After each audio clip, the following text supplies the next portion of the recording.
Kyotaro is an emo loser who watched too many gore animes and now wants to reference Yuno Gasai on his classmates, especially in the most popular girl of his class, but she ends up falling in love with him and consenting to be stabbed by his edgy sausage. Before all this, Kyotaro gives us a POV of what the quiet kid in class thinks about as he thinks of increasing the population of anime heaven with his classmates. Following this, he spots Yamada, who he's itching to transform into a ghost, and dreams about seeing her cold, lifeless body every night, which sends strong signals to his trouser monster. To get away from all the noise, he heads to the library only to find Yamada eating like she's a death row prisoner having her last meal, and this freaks Kyotaro out. As he walks in, she says something to him, but he just awkwardly agrees even when he did not get what she said, and then hides behind a bookshelf to spy on Anna while she happily consumes enough snacks that'll feed a nation. As he thinks up a scheme to send her to the lobby, he notices that she's working on a social studies project, and that she forgot her box cutter to cut up her cardboard paper. So he thinks about lending his cutter to her, but wonders if she'll think he is freakier than Hisoka since he's randomly carrying around London welcome kits. When he sees her ripping the paper in half like Gojo, Kyotaro jumps in to help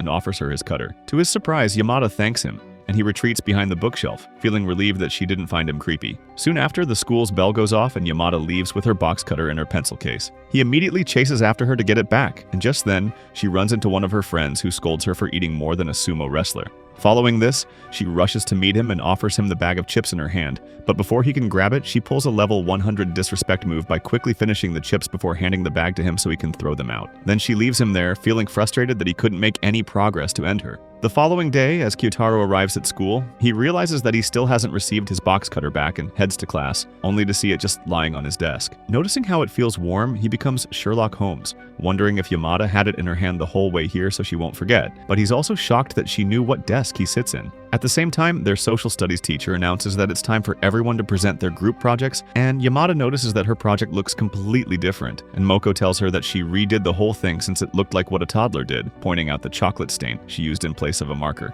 This angers Kyotaro because he knows Yamada put in a lot of effort into the project, but he soon sees that she seems chill about it. As Yamada's classmate presents their project, Kyotaro notices that Yamada looked like she was about to crash out, and hearing Moko happily present the project pisses him off. Following this, Kyotaro's group then presents their project, and while doing this, he spots Yamada being a human water hose in the distance, making him wonder if the project meant more to her than he realized. Suddenly, someone hears helicopters flying past the class window, and everyone looks in Yamada's direction. To stop them from seeing her in tears, he uses his box cutter to tear up his project, and this shocks the class while group partners scold him.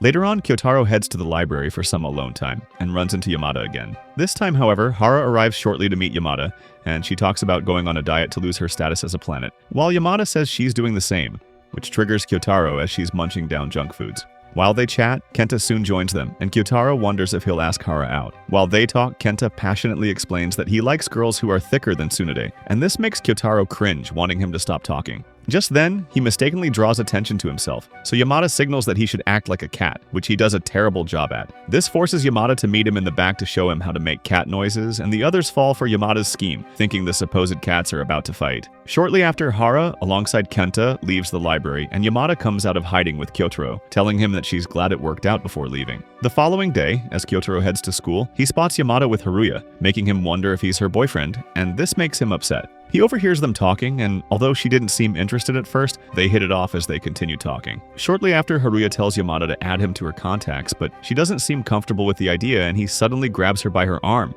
making her scared. Even after seeing this, Kyotaro doesn't want to admit that he cares about Yamada's situation, as believes he's a messed up person, but unexpectedly resorts to using his bike as a wrecking ball to break up their connection as it lands in the water. Just then, Moeko tells her about the situation, and Yamada asks Kyotaro why he did it. He cracks a quick joke, and Yamada laughs louder than a hyena, telling Kyotaro that he's a funny person. The following day, as Kyotaro takes on the work of a spy camera, he reflects on how the library is his domain expansion, and how he doesn't want anyone to enter it. At the same time, he notices Yamada preparing to make a snack, and she runs out to get some water. After a while, he notices that she's struggling to fetch water to craft her meal, as she keeps spilling the water on the floor while rushing back. As he realizes she's messing up the floor, so Kyotaro cleans it up, and Yamada soon meets him, claiming that she planned to clean it later. She then notices they only have 3 minutes of recess time left, and hurries to get the water. And he notices that her IQ is a single digit as she keeps doing the same thing. To help out, he becomes Prime Usain Bolt, rushing to the home economics room to get her a glass. However, he returns to find Yamada already eating her treat at the tap, making his help more useless than Sakura.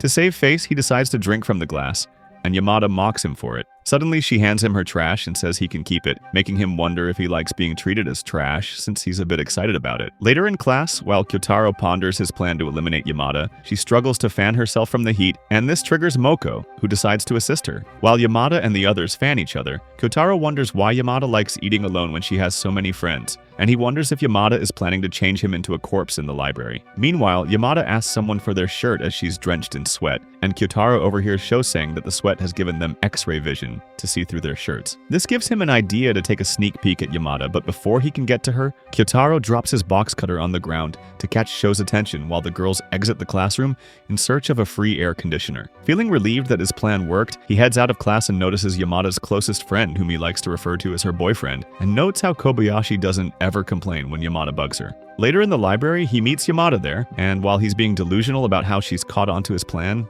she asks Kyotaro to pass his fan over. After sniffing it, she says it's one of those fans that smells amazing and tells Kyotaro to take a whiff. As he comes close to her to smell the fan, he notices that Yamada's wearing her swimming attire underneath her school attire. Just then, Yamada receives a phone call from Moko and suddenly becomes scared, hiding under the table. She then asks Kyotaro to quickly sit down, which confuses him, and immediately he takes his seat. Kobayashi angrily enters the room, asking Kyotaro where Yamada is. Knowing that she's mad at Tamada, he says he doesn't know where she is while trying to hide the snake in his pants, and she figures that Yamada is hiding under the table, so she decides to join Kyotaro at the table, which makes him feel bothered. When Kyotaro offers her a snack, she turns him down as she's allergic to junk food, and explains that Yamada usually has snacks alone to avoid triggering her allergies. She also states how jealous she is of Yamada's personality and looks, baiting Yamada by praising her for being a model. This makes Yamada reveal herself and confirms Kobayashi's claims that she likes hearing people praise her. Soon after, Yamada leaves with Kobayashi on her back, while Kyotaro runs to the restroom to tame his dragon. Months later, after summer break, the students prepare for the upcoming cultural festival, and Kyotaro's class is left in charge of working on the haunted house. While Kyotaro thinks of a way to bail on doing any work, Yamada suddenly approaches him, asking if he can help with the decorations since he did a good job at designing his presentation. After he hesitantly agrees, Kyotaro assists Hara by advising her on how to make the design scarier, but gets distracted by her massive twin cannons. Suddenly, Yamada jumps out of nowhere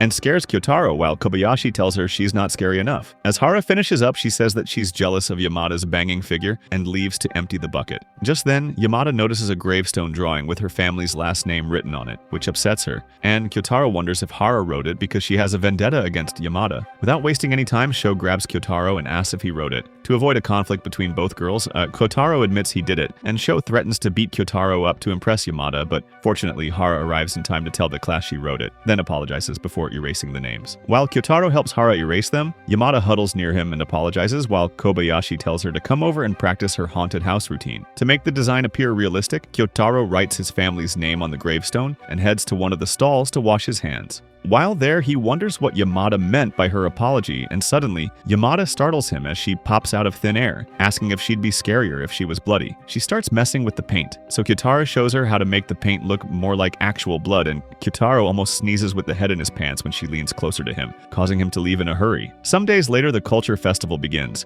and just as Kyotaro plans to hide away from all activities, he spots Haruya, who invites Yamada and her friends to walk around the festival with him, which makes Kyotaro panic. Although Kyotaro has beef with Haruya, he recognizes that Haruya isn't all bad since he helped retrieve his bike from the river. While tailing them, Kyotaro runs into Yamada, and she suggests they check out one of the exhibits that highlights their town. They head into the room and find a map on the ground. Just then, Yamada locates her house on the map and Kyotaro learns he lives close to her, which makes him flustered. Following this, he asks if he can take a picture, and Yamada takes his phone so they can shoot a selfie. This makes him feel weird since he wanted to take a photograph of the map, but he takes the win as this may be the virgin's last chance to take a picture with a hottie. The following day at school, Kyotaro visits the school nurse because he had a headache during the school's marathon race and spots a pair of sneakers with Yamada written on them, which makes him freak out. However, he assumes it belongs to another Yamada in the senior class, but he's shocked to see her lying in the next bed. While he stares at her, fantasizing about the different yoga poses he can try with her, she notices him. However, she claims that it's okay if he stares at her since he's not a stranger.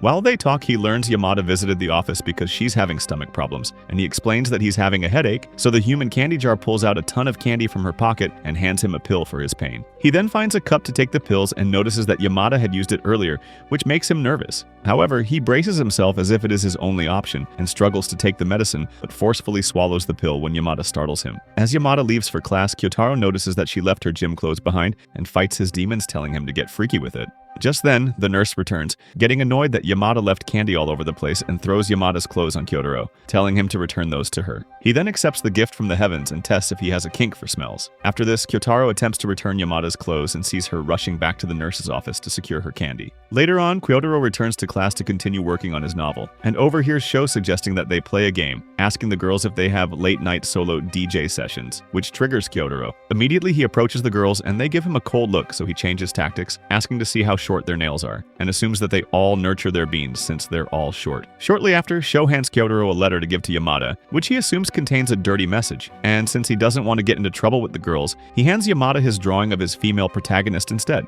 Kyotaro then leaves the room to look at Sho's letter, where he discovers he just wanted Yamada's line address. Following this, he returns to class and hears Sho conjure a new dirty plan for the girls, suggesting that they stretch out their fists, and however the girls position their hands around it shows how freaky she is in the sheets. They proceed with the scheme, but the girls catch onto it and avoid interacting with his fist directly. However, they still develop assumptions about their favorite yoga positions. After this, Kyotaro returns to the library and questions Sho's adult personality test. Just then, Yamada enters the room and notices someone has eaten her chips, so grabs Kyotaro's hand and realizes he didn't eat them. On the other hand, Kyotaro is shocked by Yamada's gesture since, according to the test, it means that she likes to dominate during late-night battles, which makes his natural carrot active. Later on at basketball practice, Kyotaro realizes he's straying from his original goal of neutralizing Yamada, and can't seem to understand the strange feelings he has for her, as his actions don't match his intentions. While he's lost in thought, he spots Yamada looking at him from afar, and this leads to her getting hurt by a basketball. Even though she gets back on her feet, the coach sends Yamada to the nurse, and Kyotaro's simp instincts kick in as he follows behind them. As he sneaks into the office, Kobayashi decides to get her things from the gym, so Kyotaro hides under the bed and overhears her conversation, while Yamada calls her mother in tears since the photo shoot she has the next day is ruined. Just then, Yamada drops her wallet, and Kyotaro notices Yamada has kept his drawing in it. This triggers Kyotaro to recount all his meetups with Yamada and makes him realize he wants to do the dirty dance with her. After this, Kyotaro returns to class and overhears Sho telling his friends he has samples of Yamada's bloody tissues. This makes him mad, but before he can react, he notices he has blood marks on his shirt, and this makes him pipe down. The following day, Yamada shows up with a bandage on her nose, and everyone she meets asks what happened to it, turning her into a broken record as she keeps repeating that she got hit with a basketball. To solve this, Kobayashi writes the reason for her accident on her bandage, and Yamada tells her friends she was worried that her nose would be crooked forever. Also, she feels her manager and parents would have been disappointed in her, which makes her feel sad. Following this, Kyotaro runs into Yamada crying at the school's stairwell and notices that she ran out of tissues. So, Kyotaro returns to the library and leaves enough tissues to mummify a town on the tables for Yamada. Then he hides behind the bookshelf and watches Yamada use the tissues while eating chips, feeling happy that she's back to her usual self. Some days later, Kyotaro questions what it means to like someone as he makes his way to school, and he tries to deny the fact that he has a crush on Yamada, saying that it's more of a not hate her kind of like. He then concludes that love is just a mental illness that leads to bad decisions and decides to be the king of the singles. Later during lunch, he notices Rin staring at Yamada and sees that Yamada is stashing away a milk carton, so he assumes she wants to feed some lost puppies. However, he finds that she intends to make a new meal with it, which gets on his nerves since she could just get a simple snack that doesn't need alchemy to prepare. When she attempts to pour the snack into the milk carton, he jumps out of hiding to stop and tells Yamada to get a bowl from the home economics lab. She then treats him like a dog, telling him to fetch it for her, and the simp moves faster than Mac 10 to do so, but Yamada explains that she was kidding. While they head out to get a bowl, Kyotaro tells Yamada he's noticed that she loves eating snacks she has to make, and she replies that she's on a cooking kick, which makes him realize that she's unfamiliar with intelligence since she thinks mixing snacks is cooking. The two find that the home economics room is locked, so he suggests they use the science lab instead, and after they sneak into the lab, he starts preparing the snack like he's building an atomic bomb. After this, he hands her a sample to taste, and she uses his hand as a spoon to taste it, which makes him blush. As she gulps the snack, a teacher stumbles upon them, and this startles her, causing her to spill the goo all over herself, which gives the teacher a wrong idea of what's happening. As punishment, they are put on cleaning duty, and while serving their time, Rin walks up to Yamada to talk to her, but this makes her drop her rag out the window. She then heads outside with Kobayashi to retrieve it, while Sakina tells her to stop putting off apologizing to Yamada for hitting her with the ball, and this causes Rin to crash out. Later in the library, Kyotaro spots Rin looking at Yamada while she's eating, and figures that she's trying to find the right time to apologize. So he decides to give them some space, but Yamada suddenly stops him to show him some filters she finds funny, and asks him to take photos with her, but Kyotaro refuses, as he doesn't want to get in Rin's way. He rushes out of the library and Sakina grabs him so they can spy on the two. Just then, Yamada asks Rin to take a photo with her, and she accepts without a second thought. Afterward, Yamada comments that she would make funnier faces if her nose wasn't injured, and this makes Rin feel guilty, so she apologizes for throwing the basketball at her. However, Yamada doesn't even know she did it, which shocks Kyotaro, and after assuring her she's not angry, Yamada offers to give her candy as a sign of peace, dropping some candy wrappers on the ground, and Sakina suddenly shows up to help her pick them up. After this, Yamada heads back to class and Sakina tells Rin that she was worried for nothing and apologizes for pushing her so much. After school, while Kyotaro heads home, he bumps into Yamada, who notices Kyotaro has got a new bike and asks Kyotaro to take her to a snack shop while mounting his bike like she wants to have 7 minutes of heaven with it. To bribe him, she gives him the cap of her snack, and the two head on their way. She then asks what school club he belongs to, and he replies that he's in the data processing club, while she says she's in the basketball club. However, she tells him that she's thinking about quitting the club since she hasn't played in a while and has been forbidden from playing, suggesting that she join the data processing club. Seeing his dead response, she says that he should sound excited, but she doesn't know he's almost getting a heart attack since it's the Virgin's first time being so close to a baddie. Shortly after, Kyotaro notices a police station and starts overreacting, thinking her career would be over if they got caught double riding on his bike, picturing his family and friends being disappointed in him. Before he can tell her to get down, she pulls some Sherlock Holmes-level deductions and clocks that he is a beta male who fears more than chickens, which provokes him to carry on with the ride. Eventually, Kyotaro takes her to her destination, and she rewards him with a treat, which shocks him as it's not trash this time around. As a joke, he hands her his trash this time, and she giggles at this, waving him goodbye. The next day, Kyotaro's teacher informs the class that someone reported that students have been bringing food to the library, reminding them that students cannot bring food there.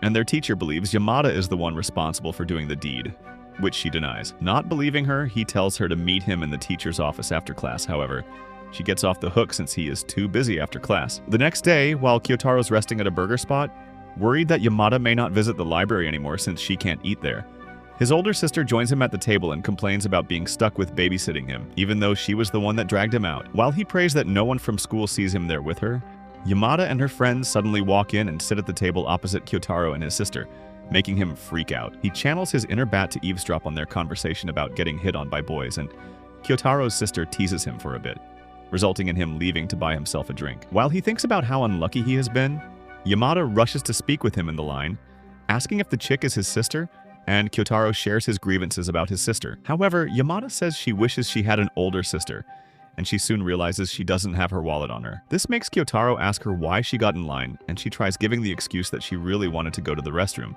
So Kyotaro tells her they're all upstairs, which catches her off guard, so she rushes there. While Kyotaro orders, he realizes she may have wanted to just talk with him, so he gets snacks she said she liked to give her, and bumps into Yamada, who teases him for getting a dessert that she wanted to get. The following day at school, Yamada bumps into Kyotaro at the teacher's office while he is checking for her there, and she asks him to accompany her to see the teacher, since she's scared to go alone, which he agrees to. When they walk in, the teacher is surprised to see him with her, and he explains that he's just there to observe. Just then, the teacher starts tearing into Yamada for having snacks in the library, and Kyotaro uses only 2 brain cells to help Yamada get out of trouble. When he tries walking away quickly, the teacher stops him and he thinks they're done for, but the teacher claims he's impressed by how talkative he is. While they head back to class, Yamada presents Kyotaro with 2 candy options, and after he chooses one, she says he's such a kid, and tells him to refer to her by her first name, which makes the butterflies in his tummy go haywire. Some days later, Kyotaro becomes restless in class since it's time for them to participate in a workplace visit, and their teacher tells them to form a group of 6 students with similar interests. While he thinks of a group to join, Sho lets Kyotaro join his group and suddenly agrees with Kanzaki to disband the group, since Hara and Yamada's groups need 2 people each, which triggers Kyotaro. They proceed to approach Sakine and ask her for approval, but she sees through his scheme, then holds a draft to choose between the 4 of them, which makes Kyotaro nervous as he really wants to be in the same group as Yamada. After discussing things, they choose Kanzaki, and Yamada picks up on Kanzaki's disappointment, so she immediately persuades the girls to let him decide if he'd like to join their groups. Kyotaro then notices that he's struggling to say what he wants, so he comes up with the logic that he should join Hara's group since they all have similar grades. While they split the group based on grades, Kyotaro almost ends up separated from Yamada, so he lies about being as smart as Light Yagami, so he can join the half a brain cell group, and Sho also ends up joining Sakine's group. However, Yamada knows that Kyotaro was lying to join their group, and he is shocked that she figured it out. Later at the library, while Kyotaro hides to stalk Yamada like a Nat Geo wild cameraman in the rainforest, he spots Hara waiting there, and Yamada soon walks in to join her. Immediately she takes her seat.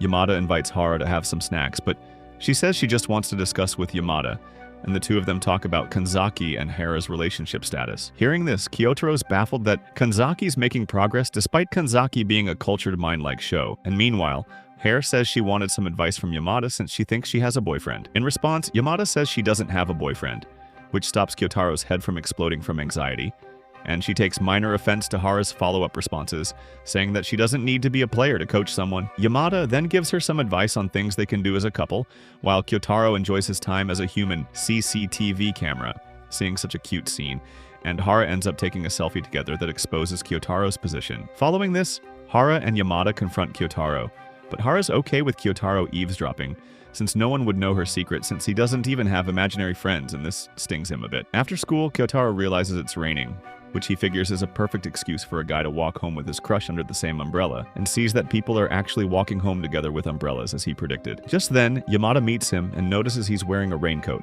so she asks him if she can borrow it to visit a store to buy an umbrella for herself, since she says she forgot to hold her umbrella to school. So Kyotaro gives Yamada his raincoat, and she leaves for the store, but he notices Yamada left her bag with her charge card inside. So he catches up with her and tells her she left her charge card inside it, and she extends her arms over Kyotaro to protect him from the rain, asking him to take it out of her bag. While searching through the bag, he discovers an umbrella inside her bag, but Yamada says it's broken and he finds her wallet, so she tells him to put it in her pockets, which he struggles to do while fighting his trouser carrot from getting blood. After Yamada leaves, he tests out the umbrella, only to find that it is working fine, and he gets the impression that she has the hots for him. But Yamada returns with a new umbrella and bag of snacks, which makes him think she just wanted a snack instead. Just then, she asks him if he likes or hates mint chocolate, and he says he doesn't care, which surprises her, and she asks him to guess if she loves it. As he delays answering the question, she says she just wants to test his reaction time, and hands him a chocolate bar. When he looks into her eyes, he realizes that he has fallen so hard for her that oil could be found at the bottom of the hole the fall had created. The next day, Yamada, Kyotaro, and their group arrive at Akita Publishing Company, and Sakina flaunts her manga knowledge in front of the others,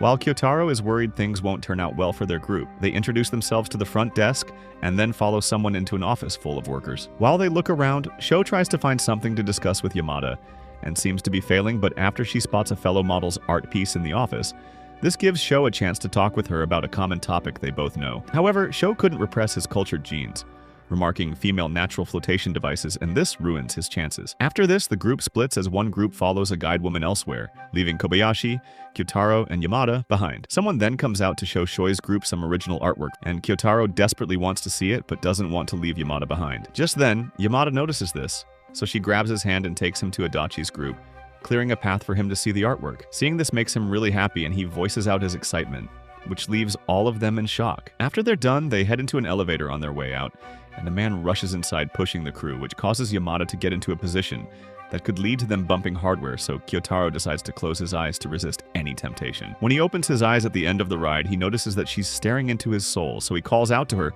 and this snaps her back to reality. While heading to the train station, Yamada asks Kyotaro if he reads a lot of manga, and he name drops a few, but Yamada says she reads more of rom-coms, recommending one for him. However, Kobayashi remarks that lacks the brains to understand novels like that as a joke, and Kyotaro decides to head to the restroom while Yamada waits for him. After this, Kyotaro realizes Yamada and himself have been separated from the group and missed their train, which makes them panic. Kyotaro feels excited to be stuck alone with Yamada, but tries to hide his excitement and suggests that they take a seat at the station until the next train arrives. But then he becomes shocked to see Yamada become a human waterfall. To calm Yamada down, Kyotaro buys her some milk tea and tells her that he's to blame for spending so much time in the bathroom, which got them split up from the group. While talking, she had a funny thought about him, and her mood became better. After getting on the train, Yamada holds him close so they don't get separated again, and the two discuss their relationship. Yamada feels excited as she thinks Hara would soon be Kanzaki's girlfriend, and says that the best relationships are secretive ones, asking Kyotaro if he agrees, which makes him nervous. Later on, the two reunite with the others, and before Yamada can apologize for getting lost,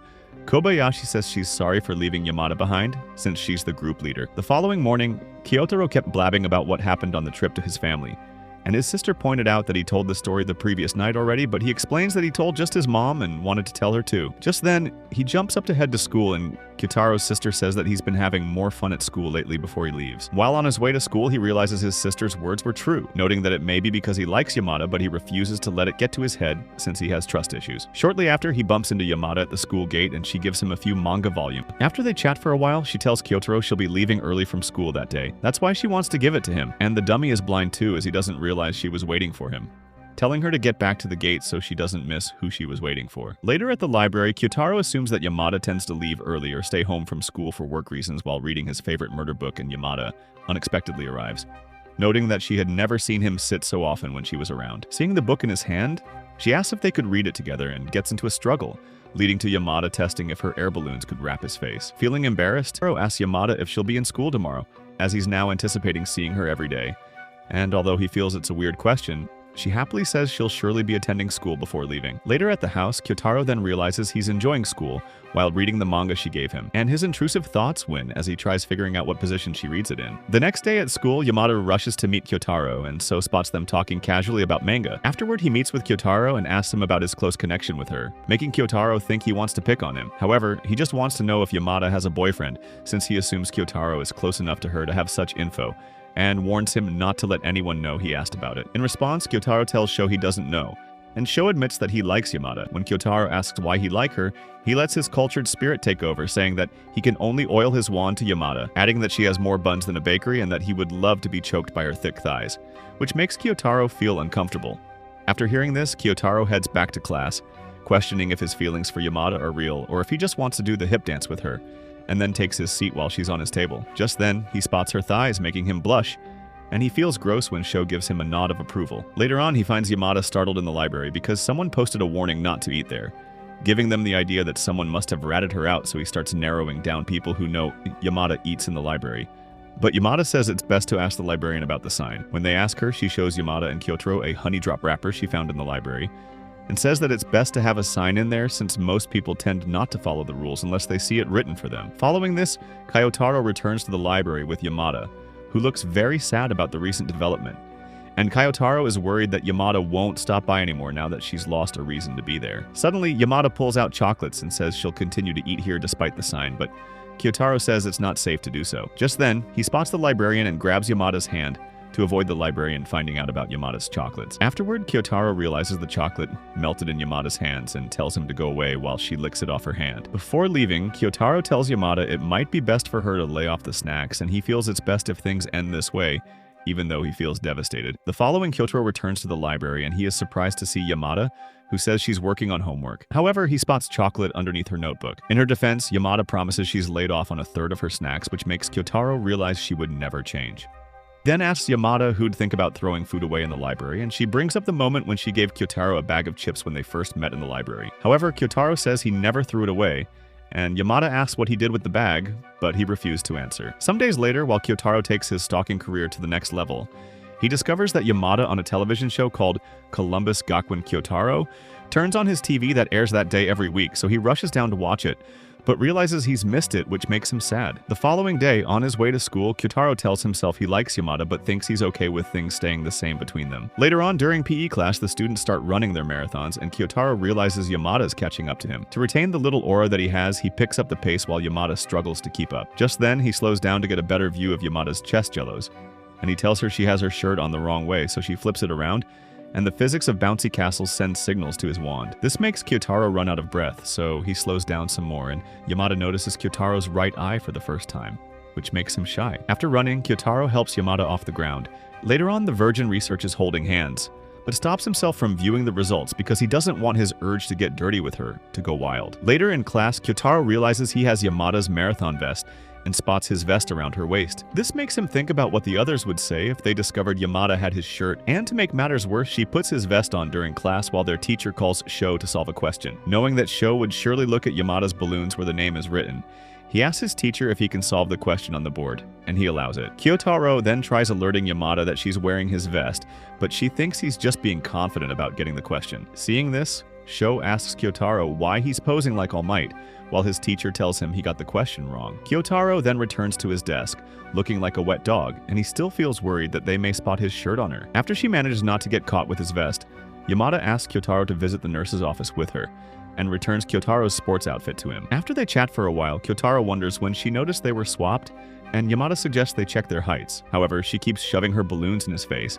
which makes him excited in his trousers, so he suggests she check her height first. After doing this, he refuses to let her check his height, and this results in the two squabbling, eventually leading to Yamada landing on the weight scale. They get into another argument, this time about Yamada's weight, but Kyotaro denies seeing. Later in class, Kyotaro overhears everyone discussing Yamada's role in an upcoming film she's shooting the next day, and Kyotaro notices that Yamada is not showing as much enthusiasm about it as the others. He wonders if she's feeling sorrowful for lower-level folks like him, since she's climbing up the social ladder and thinks she's just a nice person. Just then, the teacher enters the room and announces that they'll be switching seating positions and asks the class to pick a piece of paper from a box to know their new positions. At the end of it all, Sho sits next to Yamada, and Kyotaro is behind them but next to Hara. Although he's sad that he couldn't sit next to Yamada, he believes this will go well for him.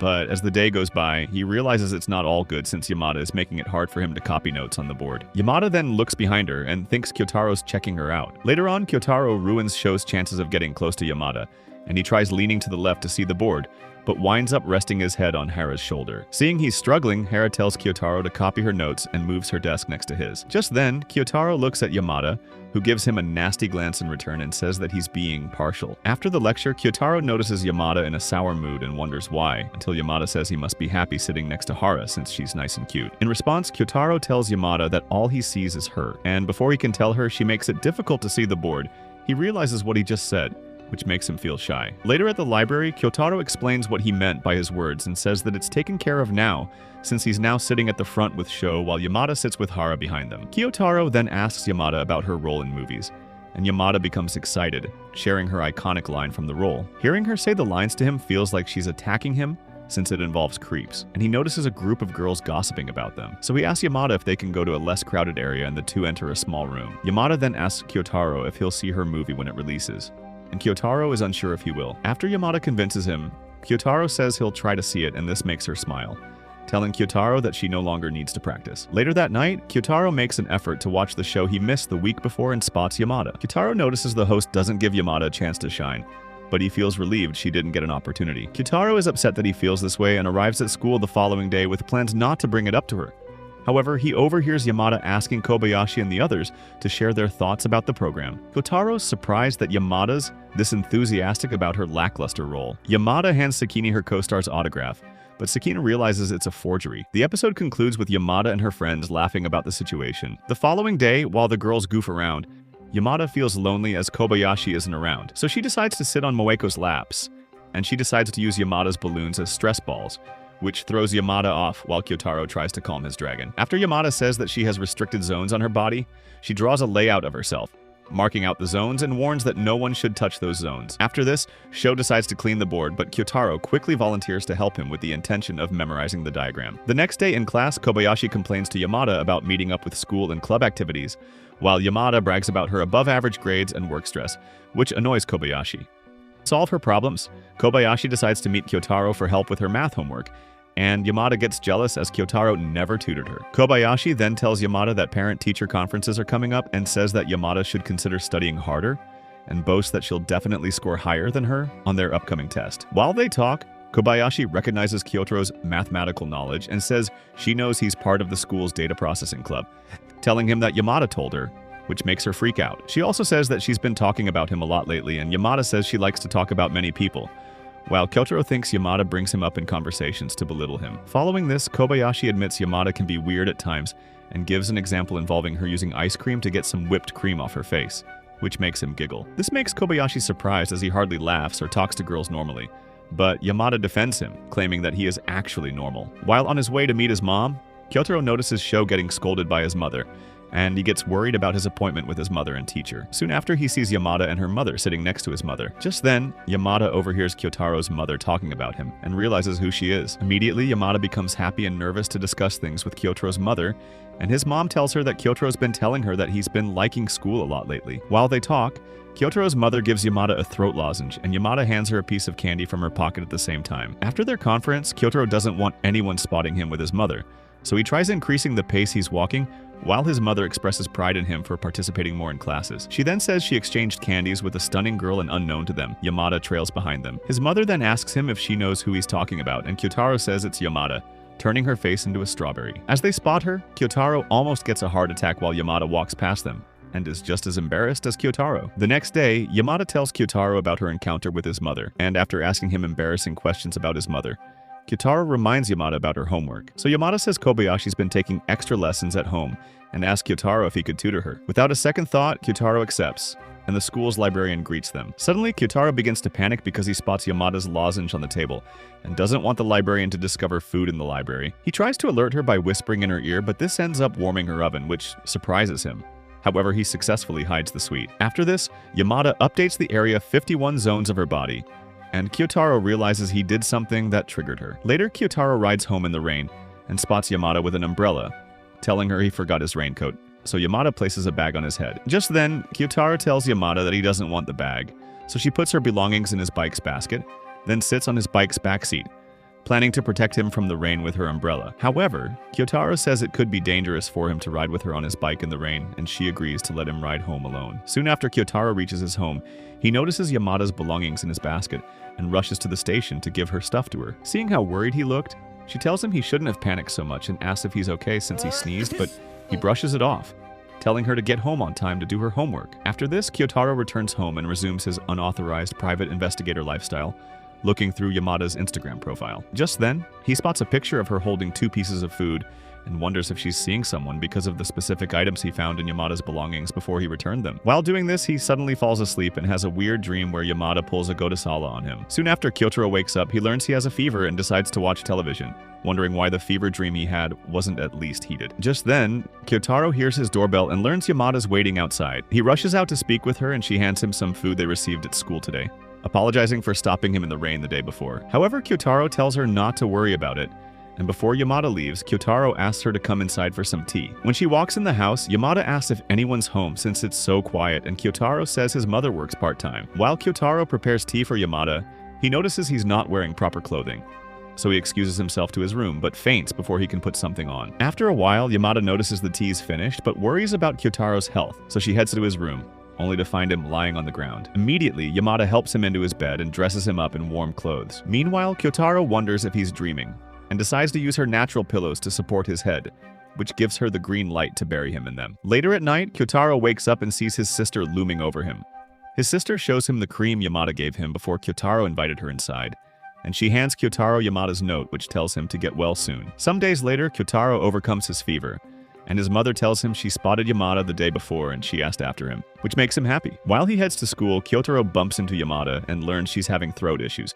However, she's more concerned about him, asking if he's feeling better and remembers anything from yesterday. Before he can respond, Kobayashi bumps into them and learns of Yamada's cold, while Yamada stares at Kyotaro as he walks away. Some days later, while in the library, Yamada asks Kyotaro if he uses line to text, and while they discuss, Yamada asks Kyotaro if the data processing club has a line group chat, but Kyotaro doesn't know nor plan to ask his club if he can join it, irritating Yamada. Later in class, Sakina informs her friends that she would love to get a boyfriend before Christmas, and says she plans to lend her line ID to all the boys in class. Yamada then thinks her plan's brilliant and proceeds to chat with Kyotaro. However, Sakina interferes in their conversation and asks Kyotaro for his line ID. They exchange IDs, angering Yamada, and Sakina says she should exchange IDs with a higher-ranked guy, bringing up the track team's ace. Hearing this, Yamada tells the others they live in the same apartment complex, and Sakina pressures her more to get his line ID, even though Kobayashi knows Sakina wants it for herself. Although Kyotaro doesn't want to stop Yamada from getting Ishimura's ID,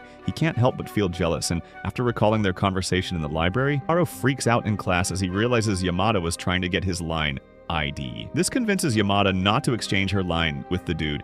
Meanwhile, Sho approaches Kyotaro and mocks him for having his sister as a line contact. After school, Kyotaro continues reading the manga Yamada lent to him, and he questions if Yamada was trying to lend him her line ID in the library that day, and wonders if he has a legit shot with Yamada, but doesn't want to give himself hope. The following day, Kyotaro spots Yamada chatting with Haruya in school, and sees he's making moves on Yamada by convincing Kobayashi to come to his place to play a new video game. He then says that Yamada's welcome to stop by if she wants, and afterward Yamada tells Kobayashi she's not going to Haruya's place. Hearing this, Kobayashi says she'll visit his place with Sakina instead, and Yamada tells her she should reconsider going, but doesn't explain why. Meanwhile, Kyotaro knows it's because Yamada doesn't want to tell Kobayashi that Haruya invited her as bait to get Yamada to go, and Yamada says she doesn't trust Haruya, but Kobayashi insists on going, which upsets her. Later on, Kyotaro spots Yamada crying in the library, and immediately she sees him, her mood switches up. While they talk, she asks Kyotaro if he plays video games, and he says he likes playing his Switch. Yamada then tells him how much of a gamer her father is, and they get interrupted when the girl who hung out with Haruya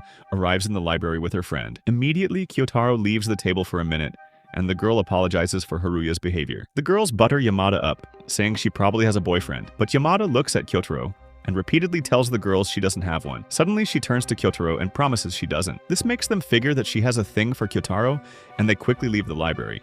Meanwhile, Kyotaro is confused about everything, but tells Yamada she shouldn't hang around him when others are present. Yamada suddenly gets closer to Kyotaro when she notices Haruya and the girl walk into the library. When Haruya sees Yamada sticking to Kyotaro like super glue, he angrily leaves the library, and Yamada apologizes to Kyotaro, who is baffled by what happened. After this, Kyotaro walks through the halls and overhears Sakina telling Kobayashi the harsh truth about Haruya's willingness to invite her to his home. Kobayashi then plays it off like she knew that was his intention, while Kyotaro spies on them all. After class, Kobayashi approaches Yamada, telling her she's not going to Haruya's place, which makes Yamada happy, and the two venture out somewhere. Meanwhile, Kyotaro spots Haruya but doesn't engage with him, and he wonders if Haruya thinks he and Yamada are dating. He also wonders if Yamada used him as bait to lure Haruya, and he feels Yamada has been using him this whole time to get closer to her. The following day in class, while Kyotaro reads his murder book, Yamada walks past him and he decides to ignore her.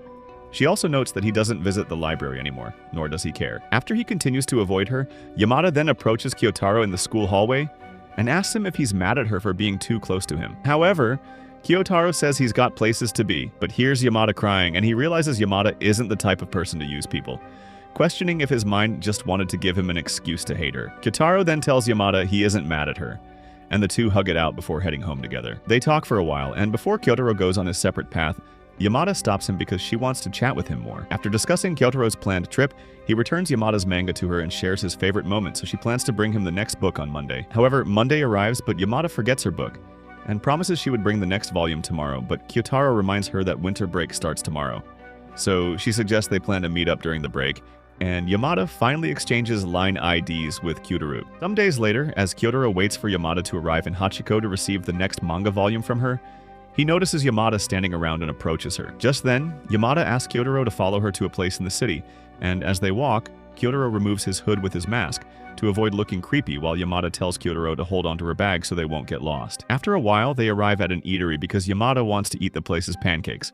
And while in line, Yamada discusses some dating myths with Kyotaro about amusement parks and waiting in line. As they chat, Kyotaro asks Yamada about how she did her hair, and she says her mother did it for her, claiming that her mother is only strict when they are out in public. She goes further to say that her mother is kind at home, and likes calling her Chan, which Kyotaro finds cute. At their table, Kyotaro notices how expensive everything is and orders cheap meals. When the waitress leaves, Yamada notices Kyotaro loves wearing dark clothes, and she admits she likes wearing dark clothing too, which Kyotaro says must look great on her, because she'd probably make it look stylish and cool. Later on, Kyotaro contemplates his day with Yamada so far, while she explains how her stylist has the same sentiments. Just then, Kyotaro starts regretting meeting Yamada outside of school, and he feels he can't connect with her on a personal level. Shortly after, the waitress returns with their food, and Yamada asks Kyotaro to take a photo of her eating her meal for her socials. Hearing this, Kyotaro says it would be best to shoot a video, and Yamada agrees. Kyotaro then tells Yamada it might be a bad idea to upload those videos, and she says she's not uploading them because she wants to send them all to him. After this, Yamada and Kyotaro visit a clothing shop,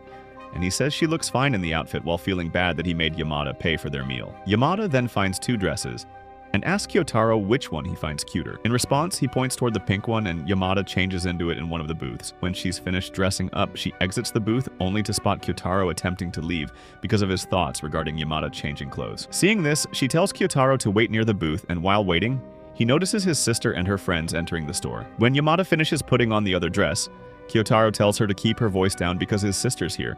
However, Yamada wants to introduce herself, but Kyotaro refuses to let his sister know he's with Yamada. Just then, Kyotaro's sister grabs some shorts and heads for a booth. Meanwhile, Yamada grabs Kyotaro and pulls him into the booth. Kyotaro then apologizes to Yamada for this, but she says it's okay, and he says Yamada can meet his sister another time. He also tells her the red dress looks great on her, so Yamada plans to buy it.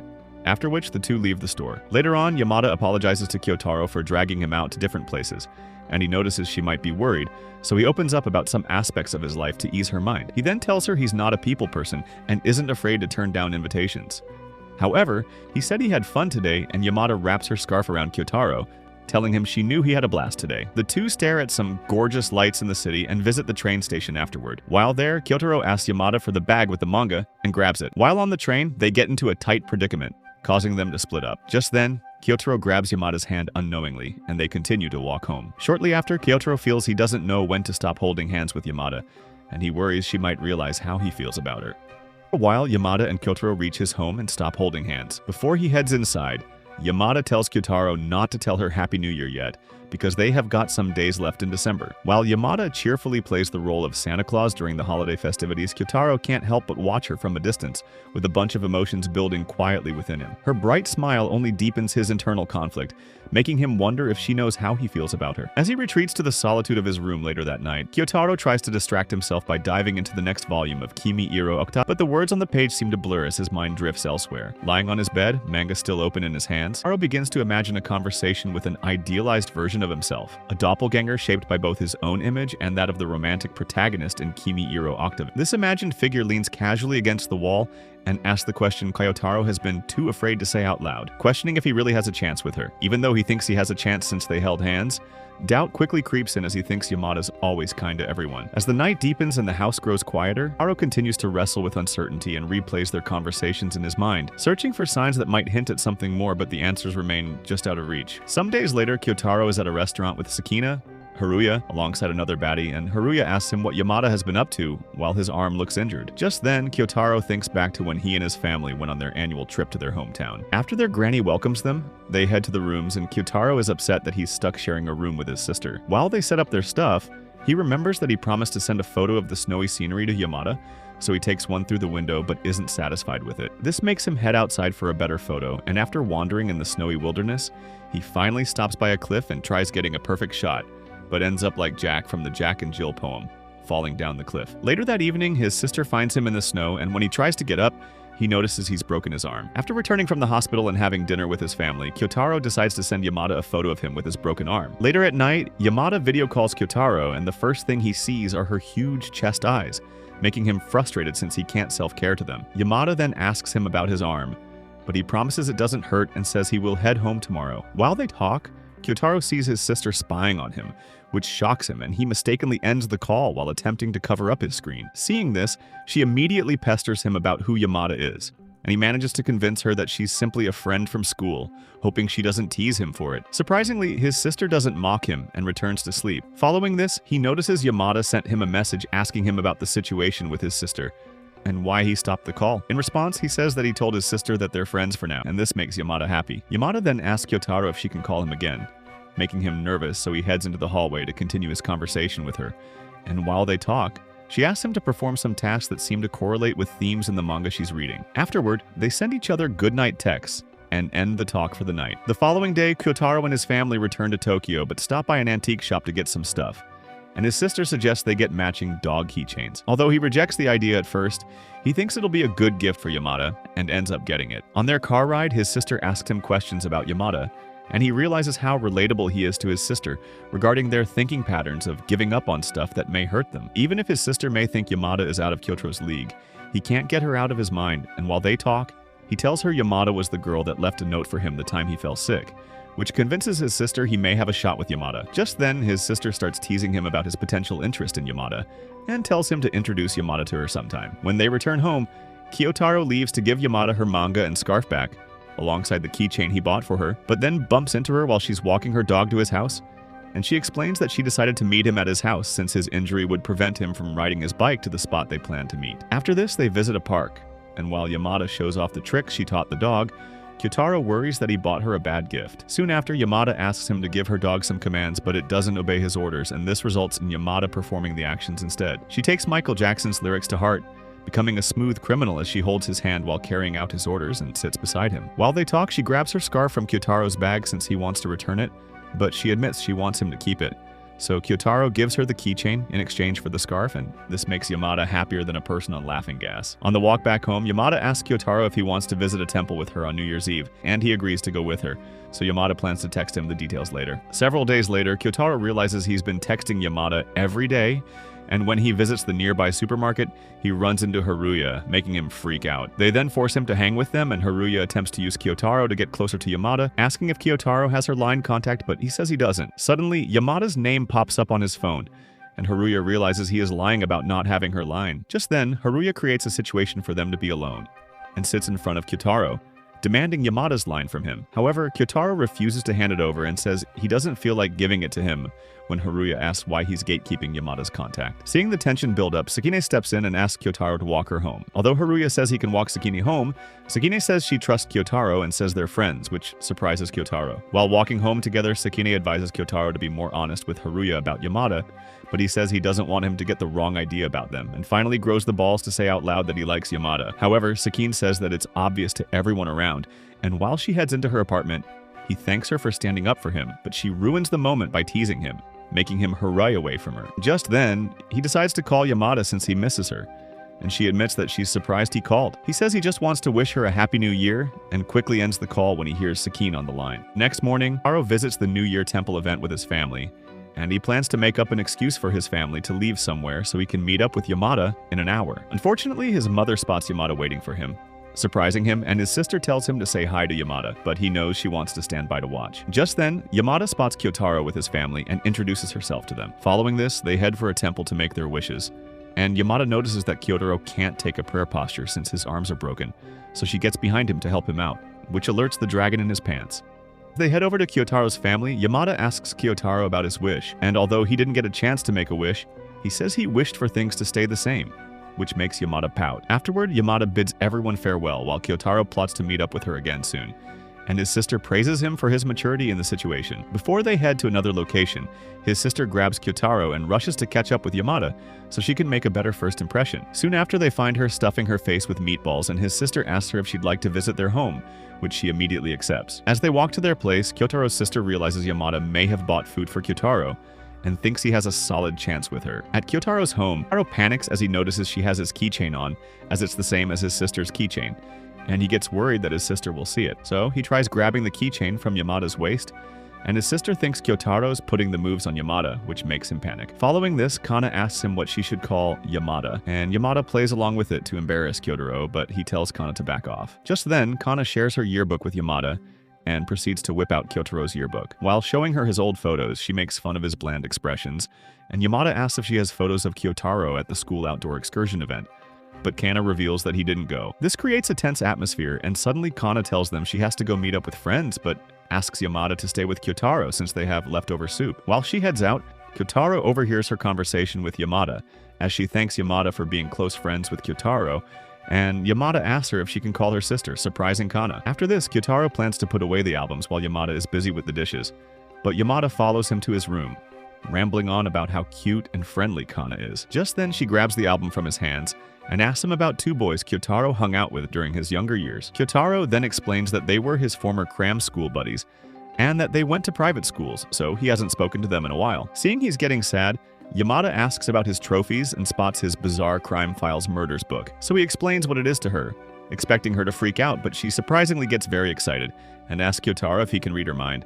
But Kyotaro says he knows she's not a murderer. While she toys with Kyotaro, she spots a magazine under his sheets, and before she can grab it, Kyotaro stops her, mounting her like she's a sports bike. This makes them shy with Kyotaro, thinking he's messed up his chance with her, and after Yamada pushes him off, she takes some photos of his yearbook before leaving his room. While she heads out, she promises Kyotaro to show him her yearbook, and he realizes that it's her way of inviting him over, but shoves it off. Then, Kyotaro remembers when his application wasn't accepted to the private school his buddies were going to, and how they told him to hang out with them from time to time. He also remembers a time when some of his new classmates spotted him reading his favorite murder book, and how they felt creeped out. Soon after, he wakes up from the dream and chats with his inner self about his fears of getting abandoned because of what he likes, then meets his family outside. Just as his mother drops him off at school, Yamada pops up to meet him, and Kana asks Yamada to look after Kyotaro since this is his first day back after being hurt. As they walk to class, Yamada asks Kyotaro where his keychain is, and as he shows it to her, she helps him strap it onto his shirt. While she does this, he reflects on his past interactions with Yamada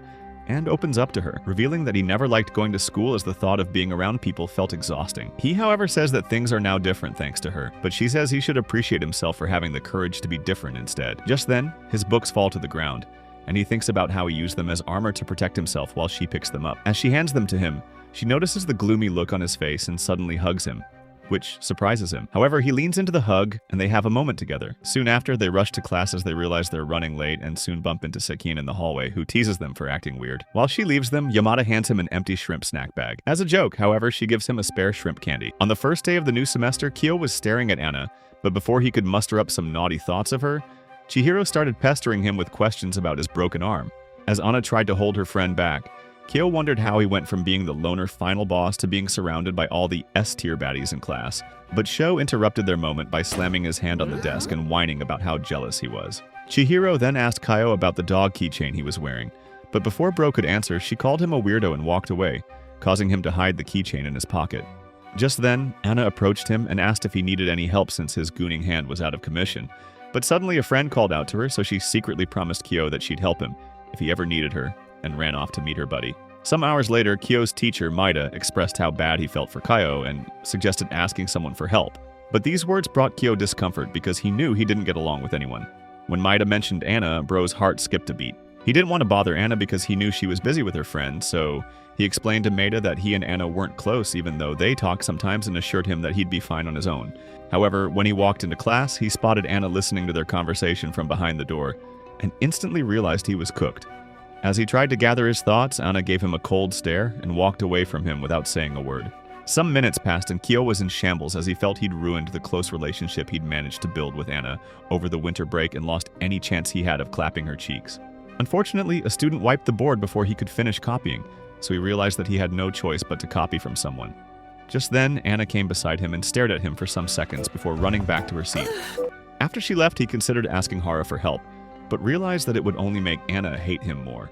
However, Sho handed him his book and explained that Anna asked him to let Kyo copy his work because her handwriting was bad. After school, Kyo approached Anna by the hallway, but the sight of the one-armed loser was enough to make her walk away. However, he stopped her by apologizing for what he told Maida, and when he confessed that she was the one he wanted help from the most, she walked beside him and smiled while saying she knew. As they walked back home together, Anna asked to help him carry his bag, so he gave it to her and asked her not to talk to Sho so much. Now that Anna had become Kaio's personal babysitter, they hung out more in school, but Kaio got flustered every time they were close, and ended up ruining every activity they did together. In class, he saw his friends getting worked up over an idol magazine, and he branded them as pathetic degenerates. But when they mentioned Anna, he went into full geek mode as he explained that Anna was a bigger movie star than Sydney Sweeney. He instantly felt regret for opening his big mouth, and he watched the boys talk about their fantasies of Anna in a swimsuit before Anna and her friends walked into class. On their way home, Anna asked what he and the boys were talking about, so he lied that they were arguing over Pokemon characters because he wasn't sure she'd want to discuss her work with him. However, when they arrived at the convenience store, she showed him one of her magazines and started yapping about her photo. She put down the book thinking he wasn't interested, but Kyo held her hand and told her the photo looked as great as she usually looked. After buying the book, they walked out of the convenience store together and continued talking about the photo. When Kyo asked Anna if she liked her job, she said she did, and he was charmed by her warm smile. The next day during cooking class,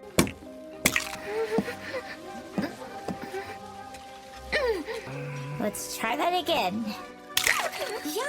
Kyo explained to Hara that he broke his arm during his family vacation in Akita, and when Anna joined them, Hara asked how her vacation went. While explaining her holiday experiences, Anna mentioned spending Christmas Eve with Kyo, and this made Hera freak out. When Anna asked Hera about her vacation, she told her about how uncomfortable she felt when she saw that her man, Kanzaki, now had side beards. The teacher interrupted their conversation by asking them to put on their head covers well, and as Anna helped Kyo, Hara realized that there was something sus between them. When they were done cooking, Sho tried to taste Anna's food, but Kyo ate it before the idiot could get a chance. Some hours later, Anna and Kyo were chilling in the library together, but he ruined the mood when he showed her a photo he took when he fell off the ledge during his vacation. Realizing she was the cause of his injuries, Anna felt depressed, but Kyo said it was his fault for not paying attention. A couple days later, Kyo walked through the hallway, and he wondered if the reason Anna was ghosting him was because she was still blaming herself for his injuries, but suddenly Moko called out to him. As Moko tried to interrogate him in class, Anna walked in and she freaked out when she realized her dog keychain was missing, causing Kyo to worry for her. After school, Hara told Kyo that Anna was feeling depressed about the missing dog chain, so the Simp Lord went out to look for it. He searched desperately for the keychain in the snow until he ran into Anna, who whined about how she couldn't find it. His attempts to motivate her only made her cry, so he reached out his hand to console her, but suddenly spotted the keychain hanging on a tree. When he gave it to her, she thanked him, and when she noticed he was cold, she invited him to her house to warm up with her. At Anna's place, she activated a Temu version of Jarvis, which informed them that it was readying the bath for them. And when she mimicked it, Kyo said she was cringe. When he asked where her parents were, she revealed that they were at work and assumed that they'd be back soon because of the heavy snowfall. Before Kyo could respond, she started drying his hair with a towel, and he wondered how things turned out that way between them. After minutes of wiping him off, the Airhead Queen finally realized she'd overstepped her boundaries, so she jumped away from him and asked him to do it himself. Soon after, the system alerted them that the bath was ready, so Anna gave Kyo full access to her shampoo as he prepared to step in the bath.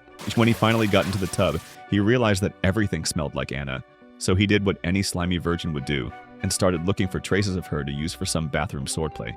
He decided to leave the tub to stop his Excalibur from going berserk, but before he could do so, Anna came by that door and called out to him. Bro immediately jumped back into the tub, thinking she was about to play with his lightsaber, but she simply informed him that she left some spare clothes for him and that she'd packed up his wet uniform in a bag. Kyo told her not to worry about him, but after she left, he felt like a piece of garbage for talking to her while his hand was clutching his sack. While stepping out of the pool, he reminded himself that Anna was only doing all that for him because she felt guilty about injuring his arm and making him look for her keychain in the snow. When he searched through the clothes Anna left for him, he realized that his plot armor wasn't there because Anna kept it in the living room with his uniform. He decided to go full commando in Anna's tracksuit so he could rush down to get the trunks, but immediately he put on the clothes, Anna's dog jumped in front of him. Before he could finish handling the mutt situation, Anna popped by and asked him what kind of hot pot he wanted. He tried to gain some control of the situation by covering his nether regions with his hand, but he couldn't keep his eyes off Anna's cookie, so he distracted himself by imagining a man lost in the sea. Just then, the stupid dog started dragging down his trousers and he started to give up, but suddenly felt his head landing on Anna's melons as she pulled his trousers back up and ordered her dog to sit. When she realized what she was doing, she jumped away from him and apologized, but Bro's brain was already fried at that point. After finally accomplishing his mission, Kyo walked to the hallway, and there he saw Anna putting on a cute hoodie she got from Moko. As they waited for their dinner to get ready, Anna walked around like a headless chicken until Kyo asked her to sit down. After sitting down, she explained to him that she usually ate hot pot before dinner whenever her mom ran late from work, and Bro was surprised by how casually she was admitting to having a hippo's diet. She then asked if he'd like to be having dinner with her sometimes, but he changed the subject by asking if she brought something with her, causing her to show him her yearbook. As they looked through the yearbook together, Kyo was surprised by how cute Anna was in her chibi form, but he noticed that she was stuffing her face with food in every single picture. He then saw a piano by the corner of the room, and when he asked her about it, she revealed that she took lessons for a year when she was younger, and mentioned all the other activities she took lessons in for brief periods before quitting. She explained that her parents let her try out all sorts of things, but because she couldn't handle the fraud allegations, she ended up quitting all of them. When she mentioned that her mom made her favorite food on the days she quit something, Kyo said she was lucky to have great parents. Anna then confessed that she was feeling scared because she was surrounded by so many amazing people, but never realized when she's being a burden on them, and with tears streaming down her face, she claimed that she'd one day make the people she cares about hate her. Kyo tried to give her a pep talk, but that only made her emotions spiral even more, so he hugged her and explained that he was too scared to face her because he didn't want to get hurt. When their sob hour was over, they ate some hot pot together, and Kyo told Anna that the reason her parents treated her to her favorites when she gave up was because they wanted her to keep moving forward. Just then, Anna got a notification that her mom was close by, but Kyo said he didn't want her mom to see him looking like a hobo, so she dragged him into her room. When her mom arrived, she noticed an extra pair of slippers by the door, so Anna lied that it was Chihiro that stopped by. After stalling her mom for several minutes, she entered her room to inform Kyo that her dad would soon arrive. As they talked, her mom suddenly burst into the room to check on the so-called Chihiro, but Anna managed to hide Kyo in her sheets and feed her mom enough lies to make her leave. After she left, Anna suddenly fell on Kyo in a Seuss position and confessed to him that she'd never lied to her mom before. When she finally managed to sneak Kyo out of the house, he went to the lower floor where a scary man stared at him until he ran away. Later that evening, Kyo was trying to wash the clothes he borrowed from Anna, but he stumbled into his sister Kana in her night clothes, causing her to freak out. The next day, Kyo packaged Anna's clothes for her and started riding to school when he noticed that he had a sore throat. When he arrived at school, he handed Anna back her clothes and told her his arm had gotten better before walking away. During judo class, Anna realized she smelled worse than a typical Boruto fan and kept her distance from everyone. But Kyo noticed this, so he kept her company by sparring with her. Sometime later, he and Anna were chilling in the library, and when he told her that his voice was changing, she got excited and asked him to say her name plenty of times when his voice got deeper. However, Kyo informed her that her massive milk factories were pressing on his arms, and they both got so embarrassed that they looked away from each other. Several days later in school, Moko informed her friend group that Valentine's Day was in a week, and when she asked what they should do, Anna started blurting out some ridiculous ideas which Moko called a desperate attempt to get chocolates. As they laughed together, Kyo listened in on their conversation, and he had zero interest in Valentine's Day until the girls suggested dishing out some homemade chocolates to the boys on that day. Moko teased Kyo by pointing out how he'd never be able to reject chocolates made by his glorious queen. But Anna interrupted and asked if that would mean giving everyone in class chocolates. When Moko asked if they should call it off, Anna refused because she was desperate to learn how to make sweets. So Moko announced that they'd be doing an episode of Food Wars at her place. However, Anna suggested meeting at her place instead, and when she asked Kyo for his opinion, he wondered how he'd suddenly become one of the girls. Sometime later, Kyo was standing outside Anna's home, and he wondered why he was invited there despite being a boy. Just then, Chihiro and her friend Serena came by and told him that they were headed to Anna's house to make some chocolates, and Bro lied that he was just passing by. As he walked away, he realized that he was a piece of trash who had no business hanging out with his class hotties, but he then saw a text from the previous day which officially invited them to join their chocolate party. Just then, Moko showed up in front of him and dragged him inside the building. When they arrived at Anna's home, the first thing they saw was the airhead princess feasting on their ingredients, and when she invited them to come in, Moko and warned Kyo that her mom was super strict. Anna's mom, Sanae, welcomed all of them to their home with a smile, but when she noticed a boy among the group, her expression changed and she asked how he knew Anna. To avoid things from escalating, Moko lied that he was her boyfriend, and Sanae felt relieved by this, so she let them use her home. When Moko asked why Anna's dad wasn't teaching her cooking, she said her dad refused because it would be too dangerous. Kyo was in the corner regretting his decision to come there while struggling to put on his apron, and Anna tried to help him, but noticed that her mom was staring at them, so she left him. Seeing this, Moko decided to give him a hand instead, and as she wore his apron, Bro was losing his mind because he knew Anna wasn't comfortable with it. When it was time to begin the cooking, Moko asked Kyo to hand her some equipment, and when Sanae tried to ask them questions about their relationship, Anna pushed her away from the kitchen. When Moko asked what Anna's favorite food was, Chihiro said she had no idea, and she explained that she'd never really understood Anna ever since she met her the previous year. Back then, Chihiro's first impression of Anna was that she was a super tall Barbie wannabe that had more than a few screws loose in the head, and she found out she was a crybaby as well when she saw her crying on the court. In the present, Chihiro bragged about how much Anna loved her, but nobody was interested in her yapping, so she went back into storyteller mode as she narrated how Anna glazed her for being great at basketball when they first met. Moko said she was capping, and as the two ladies argued, Kyo sliced up some chocolate pieces and assumed that Anna didn't like him because she invited him for a girls' gathering. Meanwhile, Sanae suggested helping out with their cooking, but Anna told her to sit down and be quiet. In the kitchen area, Moko repeatedly asked Kyo to call her by her given name, while Anna watched with a look of shock on her face. Noticing this, Serena hit the table and yelled that what they were doing was wrong, causing everyone to freeze up.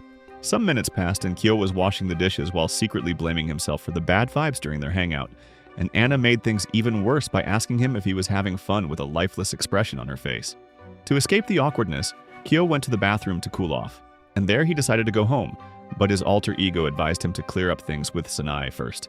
He explained that things would get more complicated for him if he continued the relationship facade with Moko, but Kyo argued like a dummy, so Spirit Kyo vanished. After leaving the bathroom, Kyo tried to leave their house, but he hesitated and started remembering all the fun times he'd had with Anna.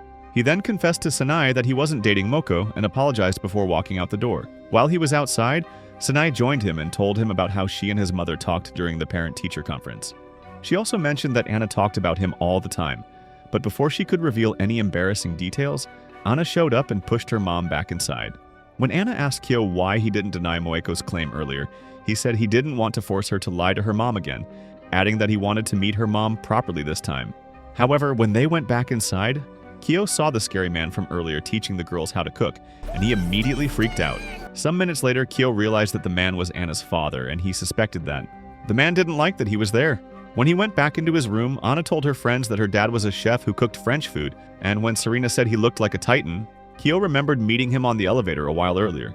He thought there was no way the man would recognize him, but then he noticed the man staring at him from the door. When the man came back out, he invited Kyo to play some PlayStation with him, but Bro sucked hard at video games, so Anna helped him beat her dad at Mortal Kombat. Some hours later, the girls were finally done with their chocolates, and while the rest of the girls went to meet Anna's dad to taste for them, Anna pulled Kyo to the balcony and gave him a taste of her chocolate, which he noticed was too sweet. When he got home, Kana teased him for being a harem lord until he got a call from Anna, which made him run to his room. On the phone, Anna told him all about how her parents loved him, and revealed that her dad found out about her friendship ever since their brief encounter at the elevator when he spotted Kyo wearing her tracksuit. After ending the call, he rejoined Kana in the living room and talked about his friendship with Anna before admitting that he wanted to be her boyfriend. The next day, Kyo and Anna walked to school together, and when Anna said she didn't know what chocolate to give the guys, Kyo advised her not to. On Valentine's Day, Anna was walking through the school hallway when two of her female admirers handed her some chocolates. She considered making another round trip to secure some more sweets, but Chihiro reminded her that she'd already done that 5 times. As they walked down the stairs, Kyo hid from them in the corner, and he decided to treat the day like any other day.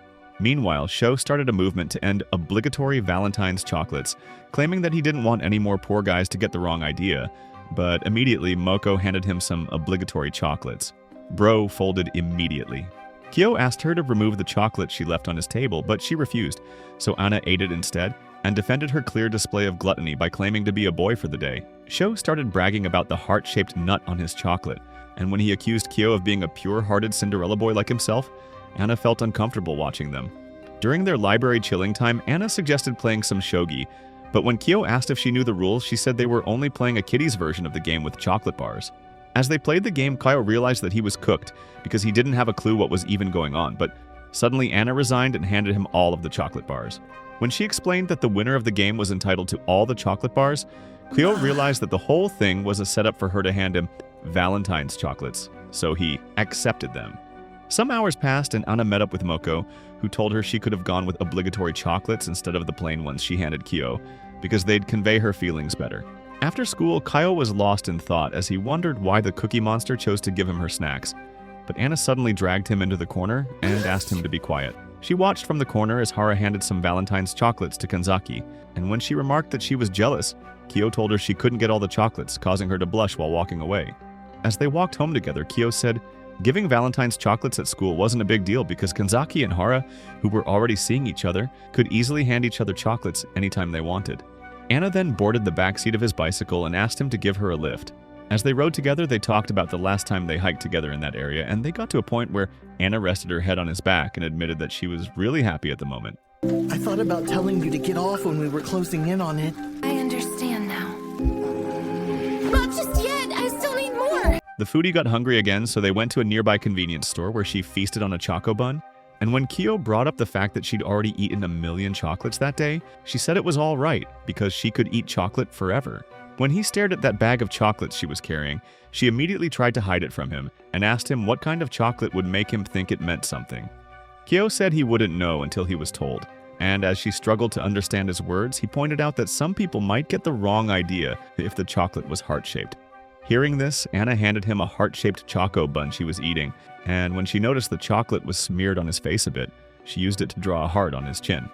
After she left, Kyo went back into the convenience store, and Anna was about to head back to hand him the chocolate she was carrying when he suddenly arrived in front of her.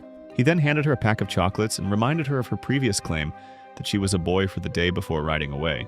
At home that evening, he rolled on the bed as he felt embarrassed for the weird vibes he gave when he was Anna, but he suddenly got a text inviting him to come downstairs. When he got there, he saw Anna standing by his gate, and she explained that she was trying to take her dog, Wantro, on a walk with her, before asking him to join them. As they walked together, she offered him a chance to hold the leash, but when he did, his loser pheromones scared the dog away, so Anna helped him call it back. They eventually arrived at a vending machine where Anna tried to get the hot cocoa she craved, but ended up getting a black coffee instead. Soon after, they sat on a bench, and Anna yapped for minutes about her playtime with Chihiro until Kyo pointed out that she was acting differently that day. She then thanked him for his chocolate and spent some more minutes blabbing about some random nonsense before asking him if he got any chocolate that day. Kyo said no and asked if she handed out any obligatory chocolate that day, to which she replied that she decided not to hand out any obligatory chocolates that day. This made him realize that she gave him all the chocolates she planned on giving others during their playtime that day, and she then handed him a chocolate muffin. Before he could accept it, she split it in two and ate half of it before telling him that it was all right if he got the wrong idea. Both of them got flustered, but suddenly Anna started crying, so Kyo cheered her up by glazing her chocolate muffin, and this made her so happy that she hugged him passionately. Later that night, Kyo was in bed thinking about the incident, and when he saw the kanji inscription on the chocolate muffin, he realized that Anna liked him. The next day in school, Kyo saw Sho talking about his plans to reward Moko on White Day for handing him some chocolate on Valentine's Day, and he decided to give Anna a gift on that day as well. The boys spent the next few minutes talking about the best gift to give to the girls, But when Kaio accidentally revealed that he got some chocolate on Valentine's Day, Sho started ranting out of jealousy. After school, Sho and Kyo met up with a scumbag senior Kyo knew from the past and asked him for advice on presents to get the girls on White Day. Bro suggested some zesty undies, so Kyo ditched him and said he'd stick with Sho's dumb ideas instead. After Sho left, Kyo started walking away, but then he spotted Anna waving at him from the window. When the scumbag tried to wave back, Kyo immediately shut him off by waving in front of him. But before things could get more heated between them, Anna came down and dragged Kyo away. Some days later, Anna and Kaio were walking home from school together, and when Anna asked if Kaio was trying to exercise, he explained that the reason he left his bicycle was because he decided to walk home on days he didn't have cram school, and she didn't leave school early.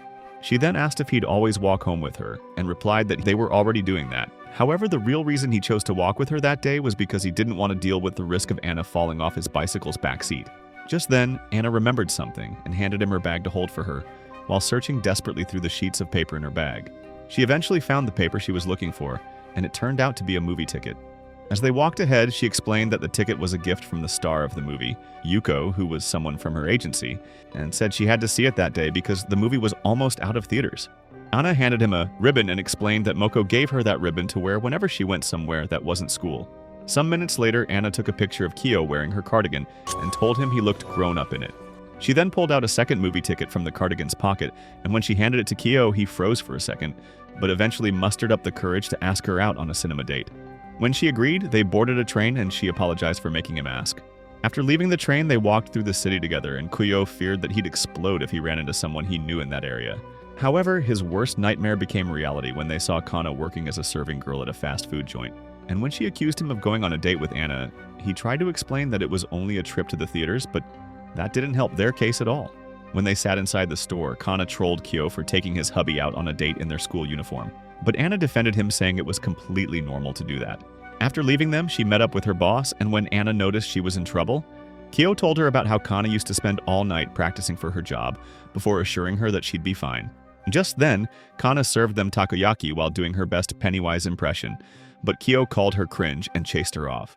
After she left, Anna started eating the meal, and when she asked Kyo why he was staring at Kana, he revealed that he'd never seen a family member at work before. She then told him about a photo shoot she had the next Sunday and invited him to come see her, but Kyo said he'd only get in the way. However, she said it was fine since it's outside, so he agreed to come along with her. When she tried to eat the last piece of takoyaki, Kyo stopped her and reminded her that it needed to be cooled from the inside. She told him to do it, so he split the meal in two and started blowing it from the middle until he saw that she'd opened her mouth for him to feed her. His heart started beating louder than talking drums, but he successfully managed to shove the food in her mouth. After the meal, Kana told them she'd cover the bill, and when her colleague, Ichoku, came by to caution her, Kaio trolled her for being bullied by a trainee. Soon the lovebirds arrived at the cinema and took some seats in the middle row. When Anna asked if Kaio watched a lot of movies, he revealed that he'd been too broke to come to a theater, adding that he usually slept at home whenever he tried to watch movies, so she promised to wake him up if he slept. He then revealed that he read a book based on a movie she was in, and this made her happy. But when he pointed out that her character wasn't in the book, she acted surprised, and this made him realize that the airhead hadn't read the book. She told him she was heading to Hiroshima for a week to film the movie during spring break, and revealed that the movie trip they were currently on was to help her study acting. Kyo then got a text from Kana asking him if she should tell their parents that he's coming late, but he told her to shut her face and put his phone away. As they watched the movie together, Kyo remembered a similar movie he watched where Anna played the role of a random mean girl who died early on in the story. And back then he noticed that she was extremely talented even though she was playing a B-tier role. When Anna woke him up, the first thing he saw was a kiss scene on screen, and this got him flustered, but he noticed that she was completely locked in on the scene. After the movie, Anna yapped about the heartbreaking ending with tears in her eyes, but she realized that Kyo wasn't responding, so she apologized for bringing him to a movie that wasn't his type and yapping all day about it. However, Kyo said he wanted to know more about her, and walked ahead. A few days later, Kyo put on some big boy clothes as he prepared to visit Anna at work, and he got her some sweets before heading over to her workplace. When he arrived, he admired her while she was getting her photo taken, but when she waved at him, he suddenly lost his nerve and hid on the balcony. Some minutes later, Kyo was trying to gather his thoughts when Anna arrived and confessed that she was feeling insecure about her job because everyone else was better than her. She then claimed that Kyo made her happy when he asked her if she liked what she did, so he held her hand and dragged her back to her shooting site. When she introduced Kyo to her manager Yuki, he tried to pull Diddy moves on him, but Anna stopped him. Soon after, Kyo and Yuki watched as Anna took photos with an idol named Nico. Yuki explained that Kyo's relationship with Anna was affecting her work, but Kyo informed him that they were just friends. On their way back, Kyo showed Anna a picture of her he took during her shoot, and when he said she looked pretty, she got super happy. Some days later in school, Maeda asked Kyo to be a student rep that would read a farewell address to their graduating class, but Kyo immediately refused. Anna suddenly joined the conversation by claiming that it was awesome, but Kyo argued that it was something an honor student like Hara should do. When Anna asked if she could take his place, Kyo asked her to be his guest, but Moko and the others suddenly showed up and argued that Kyo was more suited for the role because he got the second highest grade in their finals. Maeda then explained that he wasn't trying to force him, adding that he was only asking because they had rehearsal the next day, and no one had taken the role yet. When Anna stared at Kyo with anticipation in her eyes, he finally folded and agreed to fill the role until they found someone to replace him. During a practice run, Kyo was called on stage to give his speech, and Bro lost his nerve immediately he saw the largest crowd in front of him. He started whispering his speech at light speed like a nervous dimwit, and everyone complained that they couldn't hear a word he said. After the speech, Maeda asked why he sounded quiet on the stage, so he lied that it was the microphone that had issues. Soon after, he met Anna outside and said he was glad that they'd find someone else to do the speech, but she dragged him to the storage room to practice with her. Bro was confused, so she explained that he did voice training, but when she tried to massage his diaphragm, she ended up touching an area close to his sausage instead, causing both of them to get flustered. When he read out his speech, Anna cheered and praised him for nailing it this time, but he said it was all thanks to her voice training. She then asked why he wasn't bragging about being the class Einstein, so he explained that grades were just a number, adding that it was how they were used that really mattered. Anna brought up how he saw her trying her best at work, and said she wanted him to try hard in a similar way. But their conversation was cut short when they heard some footsteps approaching.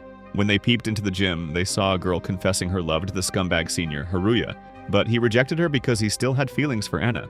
Realizing that Anna was troubled by this, Kyo refused to look at the expression on her face, and instead he boldly declared that he'd do the speech to let Haruya see. However, when he got home, he gave a wimpy performance in front of his mom, and he remembered how shameless he used to be when he was younger, which made him feel like he'd fallen a long way from his old self. Just then, Kana arrived and started rubbing him some lotion, which she said would help his performance. But he needed a haircut more and took some money from their mom to get it done.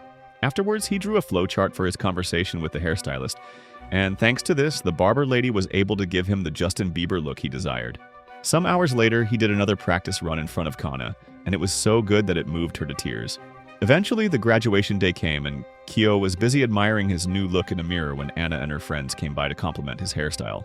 When Serena asked if he used wax, Bro acted confused, so she asked Sho to hand her some wax and applied it on Kyo's hair.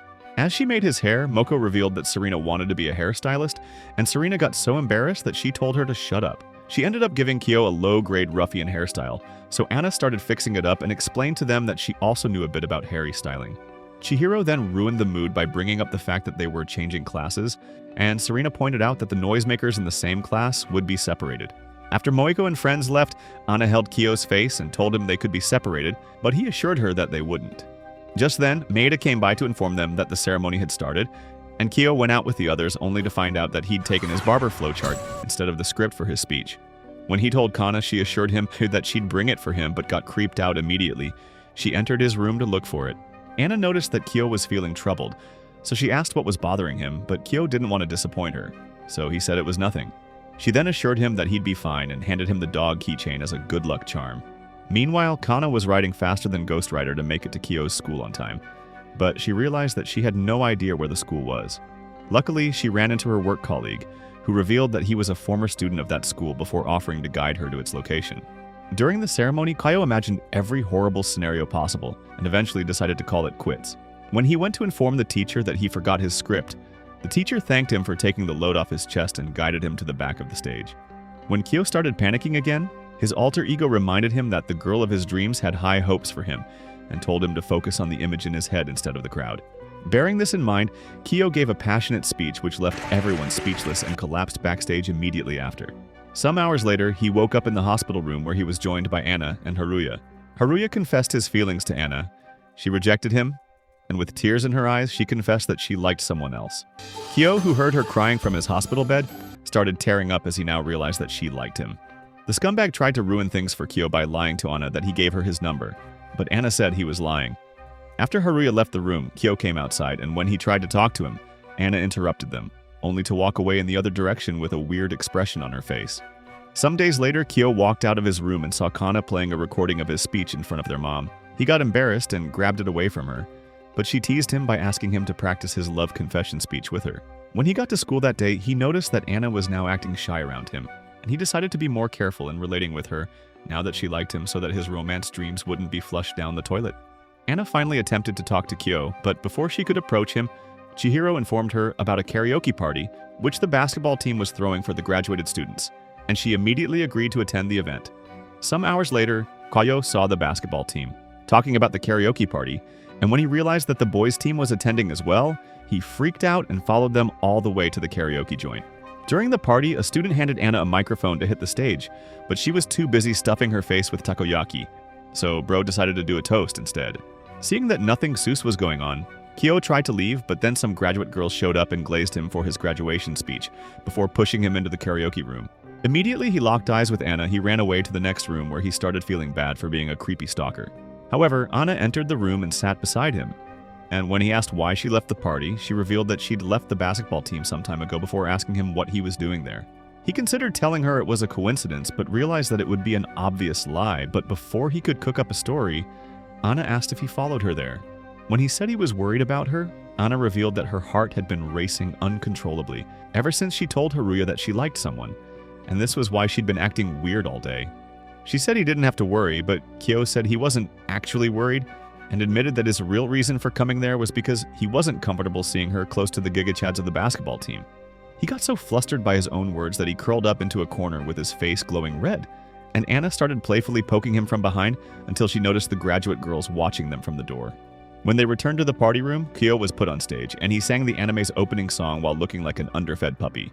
君が僕に見せてくれた世界はとても綺麗だったな The next day, Kyo was in the library thinking about how messy the karaoke party was when Hara suddenly showed up and asked to talk to him. When they noticed Anna staring at them from the other part of the shelf, Hara asked her to join their conversation, and she invited her on a trip to a place called Sweet's Paradise. Of course, the Sugar Queen herself was excited to come along, but when she mentioned that Kanzaki would be coming along, Kyo and Anna got embarrassed as they realized that it was a date. When Anna asked why she was inviting her for their date, Hara said Kanzaki suggested it as a way to spice things up since the two of them already went out a lot together. Kayoi playfully told Hara to ditch Anna if she proved to be too useless, but Hara said he was invited to come with them, and reminded him that the day of the date was March 14th, White Day. Hearing this, Kyo was stunned, but he told her he'd come along with them for the date. When they informed Kanzaki, he was excited, and Anna was hyped as well as she signaled Kyo that they were going on a double date. Soon, the big day arrived, and Kyo was shocked to see Hara on the train he was riding on. When she asked what his plans for White Day were, he said he couldn't make up his mind about a present, so she asked to go shopping with him. They eventually arrived at the Harajuku station, and as they walked through the city, Hara suggested getting some food for Anna, but Kyo said his homemade food was trash compared to the Gordon Ramsay-level treats Anna usually feasted on. When they arrived at a store, Hara tried on a hat which she thought would look good on Anna, but suddenly Anna showed up, and Kyo, who couldn't see her standing behind him, said Hara looked cute, and this made Anna go into dark mode. Kanzaki was in an even more vengeful state as he repeatedly cursed Kyo until Hara intervened by suggesting they move along to their date spot. When they arrived at the Sweet's Paradise, Hara tried to reject some sweets which Kanzaki offered her, but unfortunately her stomach betrayed her with a loud growl. So he told Kyo that she always acted like that when she went on dates. He then told Hara that she was cute the way she was, and he tried to make her eat some fries, but Kyo advised him to stop forcing his will on her. However, Kanzaki said he liked her regardless of her weight, and handed her a present which turned out to be a cutlery set. When they were done eating, Kanzaki and Kyo were discussing Anna, and when Kyo said Anna was his, Anna, who was standing behind him, nearly exploded in embarrassment, so he diffused the situation by making up a lie. The four of them walked through the street together, and eventually got to a spot where they split up into their separate love pairs. When Anna asked Kyo what he wanted to do, he said he wanted to go home, so they boarded a train together. When they arrived at the park, they sat on a bench, and Kyo handed her a muffin as a White Day present. He thought she'd be too full to eat it, but she immediately started going to town on it. When she noticed a bracelet Kyo placed in the muffin, Kaio started walking away, but she stopped him and asked him to put it on her. When he did, she asked how she looked, and he responded that she looked so cute he could die. These words brought tears to Anna's eyes, and Kyo was now sure he'd fallen in love with her. The next day, Kyo was walking down the school hallway with Sho, who was holding a White Day present. and he explained to Kyo that he intended to give that sweets inside the package to Moko to pay her back for the chocolates she gave him on Valentine's Day. When Kyo trolled him for being a lover boy, he boldly declared that his sights were still set on Anna, and he told Kyo his plan, which was to casually toss his present into Moko's shoebox, and have Kyo be the messenger who would tell her that the gift was from him. However, the idiot ended up putting the gift in the wrong shoebox, forcing Kyo to do it himself. But when Kyo noticed that Anna and Moko were approaching, he accidentally put it in Anna's shoebox instead. When Moeko grabbed the present, Kyo stopped her from walking away by holding her hand, but he realized that Anna was watching, so he quickly let her go. Just then, Sho's mom dragged him back to school because she didn't want her cookies to waste, and when she threw him in front of Moko, he complimented her chocolates in a way that made her blush before walking away. After they left, Anna tried to read the love letter attached to the present, thinking it was from Kao, but when she opened it, she saw some Seuss writing which made her face nearly explode in embarrassment. Later in class, the teacher announced that they'd be saying goodbye to that classroom, and as he gave his speech, Chihiro brought up the fact that they'd split groups of friends when they switched classrooms and said she had a plan to ensure they all stay together. After class, Chihiro set her goofy plan in motion by fake fighting her friends and telling the teacher that she wanted to be separated from them in the new classroom because she hated them. When she pointed at Anna, the airhead princess forgot the script and started feeling sad. So Chihiro reminded her they were faking and told the teacher once again that she didn't want to stay with them. As Kyo watched them, Shu approached him along with his other friend, Chikara, and asked for his phone number. And as he gave it to them, he noticed Anna smiling at him from a distance. After school, Kyo got a text from Anna inviting him to the school gym. And when he got there, she challenged him to a one-on-one basketball match, where the loser has to do what the winner says. When the match began, Anna tried to land a three-pointer but fumbled, and her second attempt at scoring failed as well, causing Kyo to make fun of her. She said she was better at defense, but when she tried to block Kyo, things got awkward real fast when he accidentally pressed her cushions. However, Kyo ignored his embarrassment and matched on towards the goal because he was determined to ask her out as a reward for winning the game. When he threw the ball, it dangled around the net dramatically and started to fall off, but Anna dunked it inside and told him that it was her goal. For the favor, she asked Kaio if she could call him by his given name, but before he could respond, the teacher showed up and chased them away. Later that day, Kyo was on his bed fantasizing about Anna calling him by his first name, and his alter ego took on a zesty form as he advised Kyo to call Anna by her own given name. When Kyo asked why he was in that form, he explained that he was a manifestation of Kyo's libido, and this statement was proven when she shrunk in size immediately as Kana walked into the room. Kana informed Kyo that their mom was planning a big party for his upcoming birthday and asked if he had any plans that day. He said he didn't because Anna was busy with work that period, and when she made fun of him, he chased her out of his room.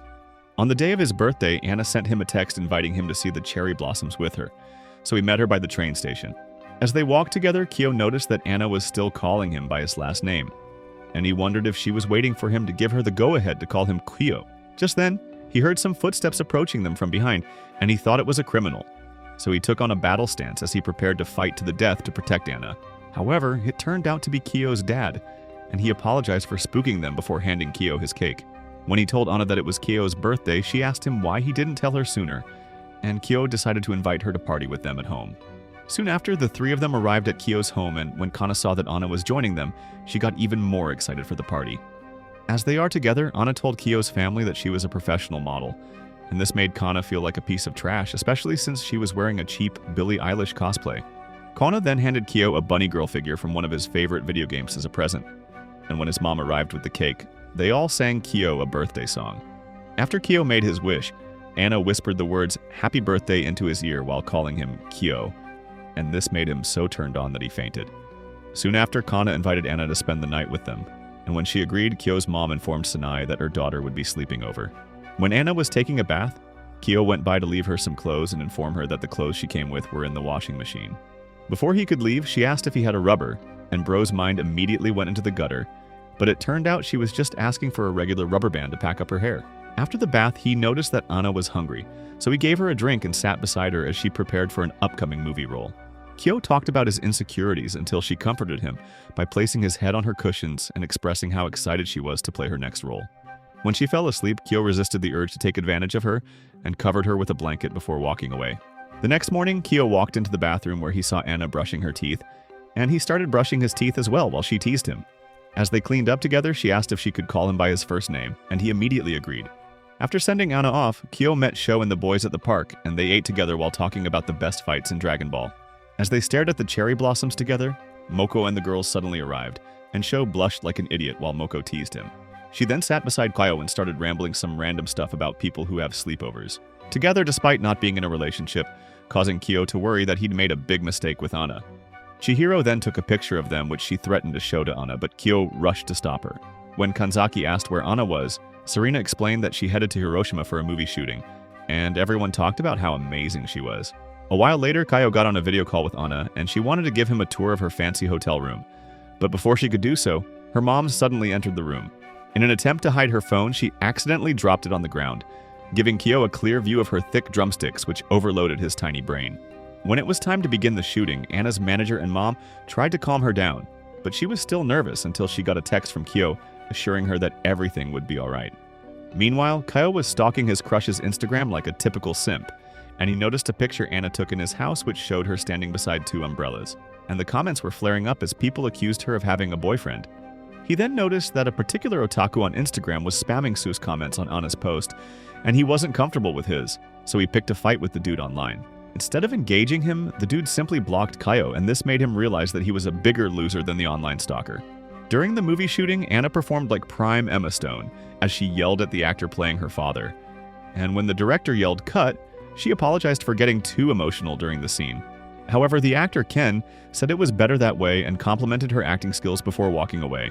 Later that night, she told Kyo all about how Ken was an amazing actor, but Kyo said she was the one who was amazing for getting him to glaze her. Anna said the moment she randomly started crying during her role, it felt like she was in touch with Kyo's inner feelings, which ended up captivating Ken. And this made her thankful that she spent the night at his place, even though it made her mom a little bit mad with her. As she told Kyo her mother's words, Sanae walked in and smiled at her. After ending the call, Kyo worried that her recent upload of a picture with Ken would attract some more demeaning comments by the wild otaku.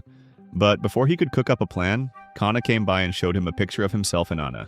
After deleting the picture, he found a comment on Anna's recent post where the otaku was threatening to unalive Anna since she was filming in his hometown. And this gave Kyo deja vu as he remembered how he once aimed to slay her. The next day, Kyo and Anna were on call together and he warned her to be careful, but she started blurting out some nonsense about horoscopes. Just then, a hooded figure approached her from behind and knocked her phone into the river, leaving Kyo unable to contact her. Kyo tried to get through the day like usual, but he worried for Anna, and when he asked his friends about her, they simply made fun of him. He started crying on his bed, but eventually he got back up and went to Anna's house, where he met her dad, Yuki, by the entrance. Noticing that Kyo was cold, he brought him inside and gave him some delicious hot coffee before telling him to get home soon, because it was too late to be out of the house. As Kyo tried to engage the otaku in a Twitter battle, Yuki got a call from Anna, and afterwards he showed Kyo a location, which Anna shared with him while explaining that she couldn't contact people because her phone fell in the river. Kyo revealed that the location in the photo was his house, so called Anna, and gave the phone to Yuki. After talking to each other on the phone, Kyo told Yuki that he liked Anna, and Anna professed her love for Kyo in the same way to her mom in that exact moment. In response, Yuki gave him a friend code to play Fortnite with him sometime, and Kyo thanked him for it. Some days later, Kyo was scrolling through Instagram on his bed when he saw a comment from the otaku saying he found Anna, and he immediately rushed out to find her thinking her life was in danger. When he met Anna, he noticed that her model friend Nico was with her, so he asked to join them. They went inside a ramen store, and Kyo figured out in no time that the otaku stalker was actually Nico. After feasting on some ramen together, he told Nico that he was her online rival.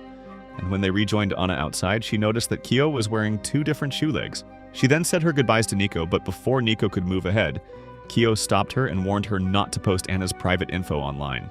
This weirdly made her interested in him, so she unblocked him on Insta and sent her line number to him.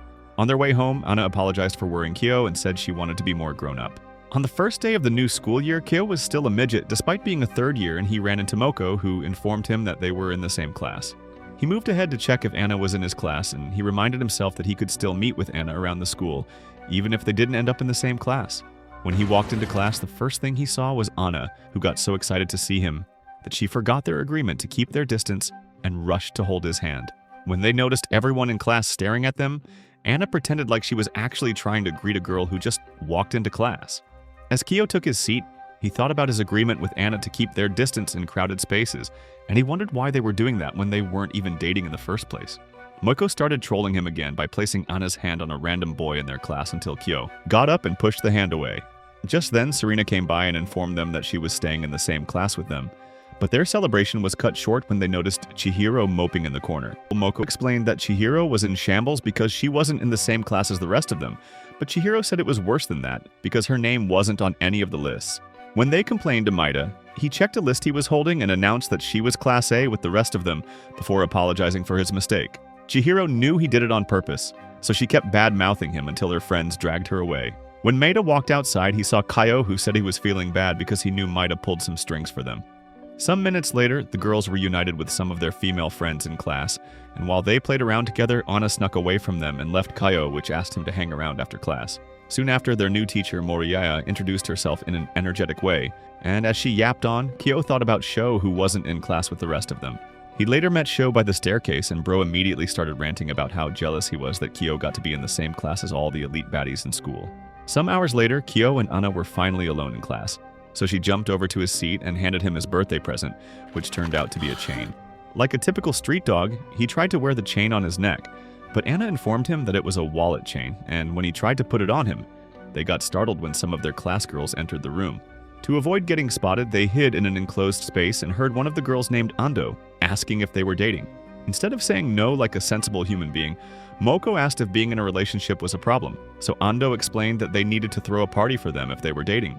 Kyo and Anna were shivering in embarrassment from their hiding spot, and when Moko realized how embarrassing it would be for Kaio to be celebrated on stage with Anna, she joined them in planning this relationship party. After the girls left, Kaio tried to leave their hiding spot, but he accidentally stepped on his wallet chain, and by the time Moko came back to class, she saw them in a position which made it seem like Kyo was about to feed Anna his popsicle, so she yelled at them. After school, Kyo was walking home with the boys, and when Sho started yapping about his class again, Kyo bragged about how nice it felt to be envied by Sho. Kanzaki then revealed that he was also in Class A, but Kaio couldn't notice him, because the simp overlord was sneaking out of the class during breaks to see his princess Haru. They had no idea that Anna was spying on them from a corner, and when the boys brought up Anna, she stretched her ears out even. More to hear Kyo glaze her, but he simply said he was very good friends with her. The next day, a teacher took their health measurements for the new year, and afterwards, Anna and Kyo were trying to peek into each other's results only to get spotted by Ando. When she asked if they were dating, Kaio lied that he was only talking with her because the teacher told them to, and Anna started petting her until her friend, Urine, arrived and took her hand off. Much later, Kaio met Anna in the library and bragged about his new height, but Anna shut him down by saying she was that tall when she was still wetting the bed. She then marked his height on the library shelf using a marker, and when he did the same for her, she saw that he wrote her name beside it, and this made her happy. Kyo then told her he wanted to grow up so he could get closer to her, so she wrapped the curtain around them, and Kyo was about to confess his feelings before Urine interrupted them. During class, Kyo took his seat by the window, and Urine gave him the ultimate assist by switching seats with Anna so that she'd be seated right beside him. When school was over, Kyo found a letter in Anna's book where she explained to Urine that she and Kyo were just friends, but admitted that they'd gotten really close over the months they have spent together. Kyo got so flustered that he refused to read another word, and when Anna returned to her seat, he struggled to look her in the face. A while later, he heard Urine telling Anna about her desire to learn about love, and when he walked in, Anna secretly promised to teach her. Some days later, Moria announced in class that their very last sports festival was coming up in a few days, and she brought up how her team suffered a humiliating defeat the previous year before announcing that she aimed to win this year so that she'd have bragging rights over the other teachers. A while later, Kyo was thinking about how worthless the sports festival was when a student who looked like a gangster showed up and asked if he'd be their knight for their cavalry battle. When Kyo asked why he was being chosen, the punk said he was puny, but before he could speak any further, Anna defended Kyo. A few hours later, Kyo was peeing in the bathroom with Sho, and Sho started yapping about the corny stuff he planned to do at the sports festival. He then brought up how Kyo got hurt in the sports festival the previous year during a centipede race with Anna and apologized for spreading weird rumors about him and Anna. However, Kyo left in the middle of his speech, and as he walked down the hallway, he remembered how cringe he was when he met Anna during the previous year's sports festival and got embarrassed. Just then, Anna walked by and opened up his arm while saying she'd been thinking about the previous year's sports festival. She noticed he still had a scar from his injury back then, so she apologized and thanked him while Shu and the boys watched from a distance. When Shu asked Kanzaki about the double date with Kyo, Kanzaki scolded Chikara for spilling the beans. Shu suddenly walked up to Kyo and asked him to join the cavalry battle so they could have a one-on-one duel. At first, Kyo didn't react, but when Sho started walking away, Kyo agreed and they shared a fist bump like proper rivals. The next day, Kyo jogged around the city as he was determined not to lose the cavalry battle, and he eventually arrived at a vending machine where he drank some prime juice. He and his alter ego started arguing over the best Dwayne Johnson workout routine to adapt, but he eventually chased Spirit Kyo away so he wouldn't be mistaken for an asylum escapee. Just then, he spotted Anna playing with her dog by the corner and they both got embarrassed. They soon sat on a bench together, and when Anna asked if he was working out to prepare for the cavalry battle, he lied that he was simply role-playing Wally West to prepare for the apocalypse. Anna then asked to have a race with him, and she held his hand while they ran ahead together until they arrived at her house. She invited him to come inside with her, claiming that everything they needed was there and informed him that her mom wasn't around. While inside the house, Anna brought out an abs roller device, and as she used it, Kyo avoided the bouncy display in front of him by looking elsewhere. However, the stupid dog got in the way of her workout, putting her in a painful situation, and when Kyo tried to get it out, his hand accidentally bumped on her milk cannons, causing her to be embarrassed. Kyo attempted the abs roller workout, but he sucked badly at it, so Anna brought him her father's dumbbell to try out a weightlifting program instead. When she asked why he took Sho's challenge, Kyo said it's because he's a friend, but in reality, it was because he didn't want to lose to someone who was secretly crushing on his hubby. As he lifted the weight, he yelled that he liked sweet eggs, and he started falling back, but Anna saved him. She thought he was passionate about the eggs, so she promised to work hard and make the sweetest eggs he'd ever tasted during the festival. On the day of the festival, the girls were doing goofy makeup on each other's faces in class while Kyo watched from the corner, and Anna later wrote something on Kyo's head before putting his headband on. When the festival began, Sho was called to the stage to give a speech, and he proceeded to give the goofiest speech imaginable, causing Kyo to cringe so hard that his eyes nearly popped out of its socket. During the scavenger hunt game, Ando picked a piece of paper which instructed her to find a couple, so she started pestering Anna and Kyo. Meanwhile, Yuki and Sanai had a flawless victory in the parents' race thanks to Yuki's gorilla physique, and Ando ended up getting disqualified for cheating in the scavenger hunt. Kyo saw Sho practicing hard for their match, but when Anna got entangled in some ropes, Xiao immediately rushed over to see her in that bondage position. When it started to rain, the MC announced that the remaining events could get cancelled, but Sho and Kyo convinced the teacher to let them have their cavalry battle. During the battle, the boys desperately wrestled each other while pouring their hearts out to each other, and when Kyo told Shu how mature Anna was, he admitted that he'd already lost their love rivalry. When Shu started to give up, Kyo gave him a pep talk and loudly admitted that he loved Anna. But Shu ended up winning the cavalry battle by grabbing Kyo's headband. Sometime later, Shu's mom tended to Kyo's injuries while Anna watched with vengeful eyes, and Shu left them in the room only to meet Moko, who gave him her sweaty towel. Shu still couldn't take the hint, so when Kana arrived, he tried to flirt with her, only to get shunned away in the harshest way possible. After everyone else left, Anna gave Kyo the meal she cooked for him, and after they ate together, she told him he was cool during his match before leaving the room. Some days later, Kyo was making his way to school when he saw Anna eating a full breakfast meal in the middle of the road, and he couldn't take his eyes off her because she looked great in her summer uniform. When she offered him some food, he turned her down and took off his jacket to match the other students that walked by. Kyo said her summer uniform wasn't that different from her regular uniform because she only swapped her cardigan with a vest, but Anna argued that the skirt was different as well and gave him a chance to feel hers. When he touched the skirt, she got flustered as she realized he was half-dressed. In school, Kyo was thinking about how much he hated the summer season when his alter ego appeared, and he was also bothered by the fact that Anna was really busy lately. Meanwhile, Chihiro noticed that Anna was in a jolly mood because of her upcoming audition. But when she brought it up, Anna begged her to be quiet about it since it wasn't public information yet. Just then, Moria showed up in class and announced that it was time to pick their school trip groups. She wrote on the board that the event would hold on the 12th of the month, and Anna got concerned when she noticed this, but when Kyo asked what was wrong, she said it was nothing. When Moko called Anna over, she tripped on her seat as she moved along, and after she left, Kanzaki asked Kyo to form a group with him along with the others.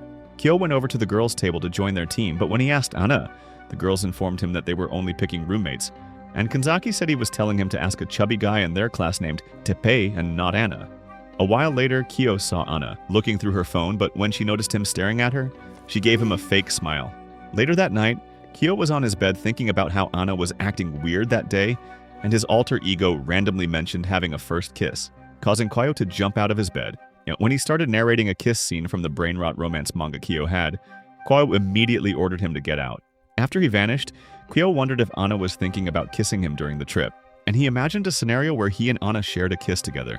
This made him freak out, and he started to question the point of the whole school trip exercise until he saw a book on the shelf from his previous school trip.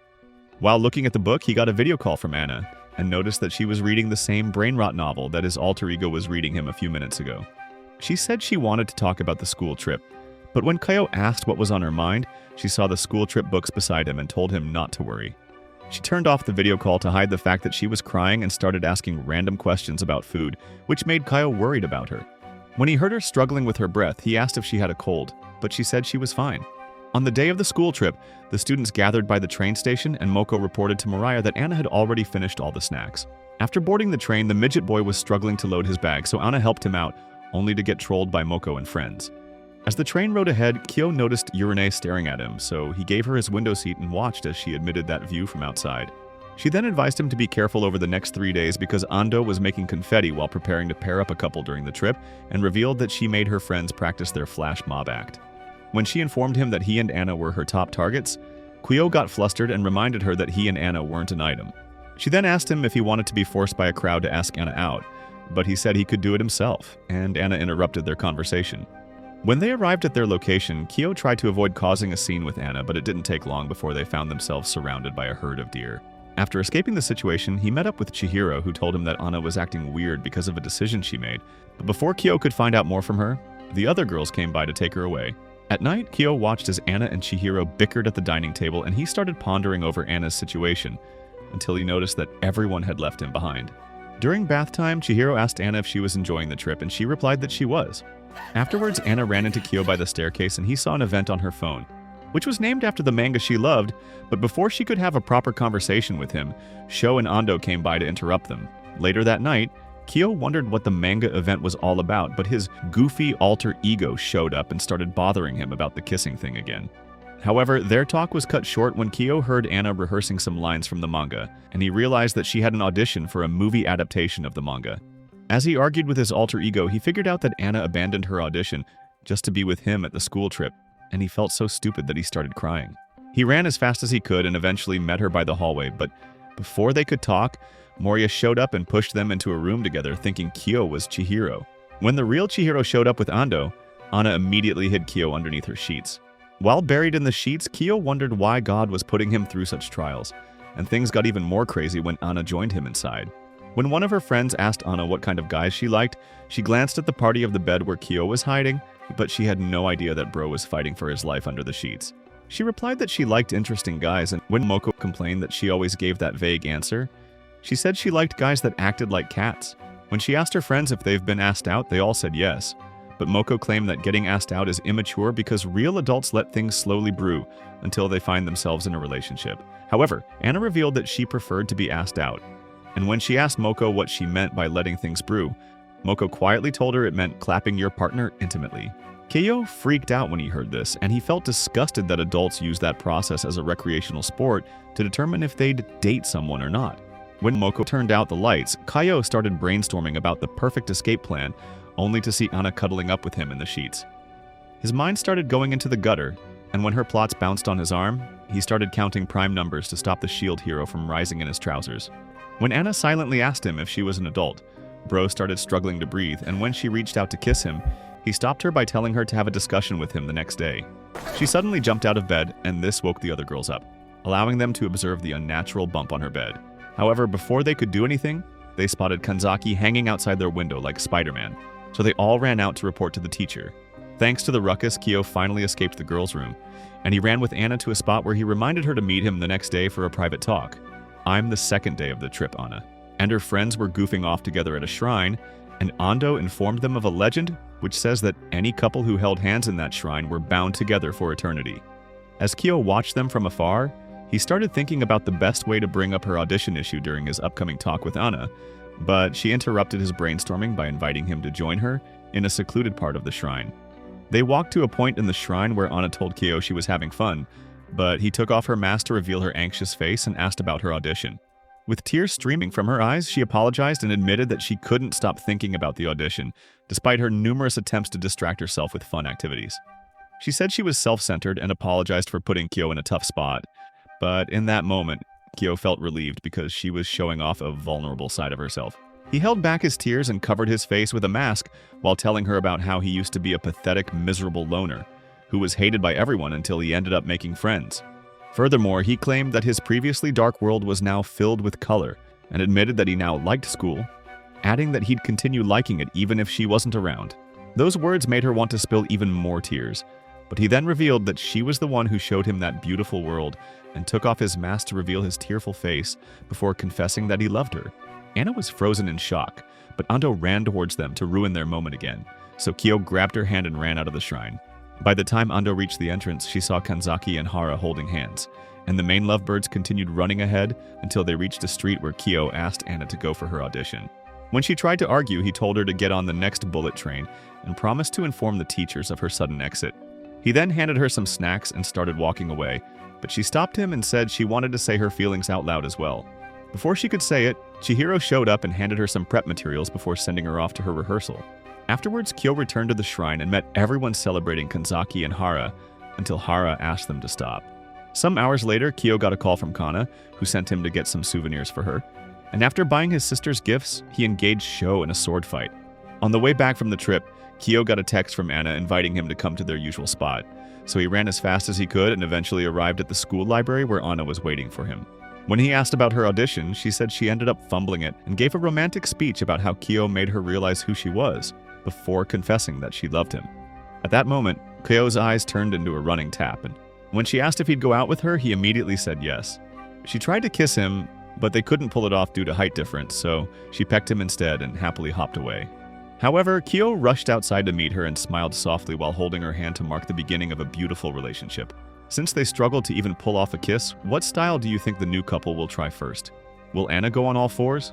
Or will the model crush the rugrat with her weight while riding on him? Maybe Kaio will suddenly become a Giga Chad and clap her entire friend group at once. Let us know your thoughts in the comments. That's all for today's video. If you like anime recaps like this, check out this video here.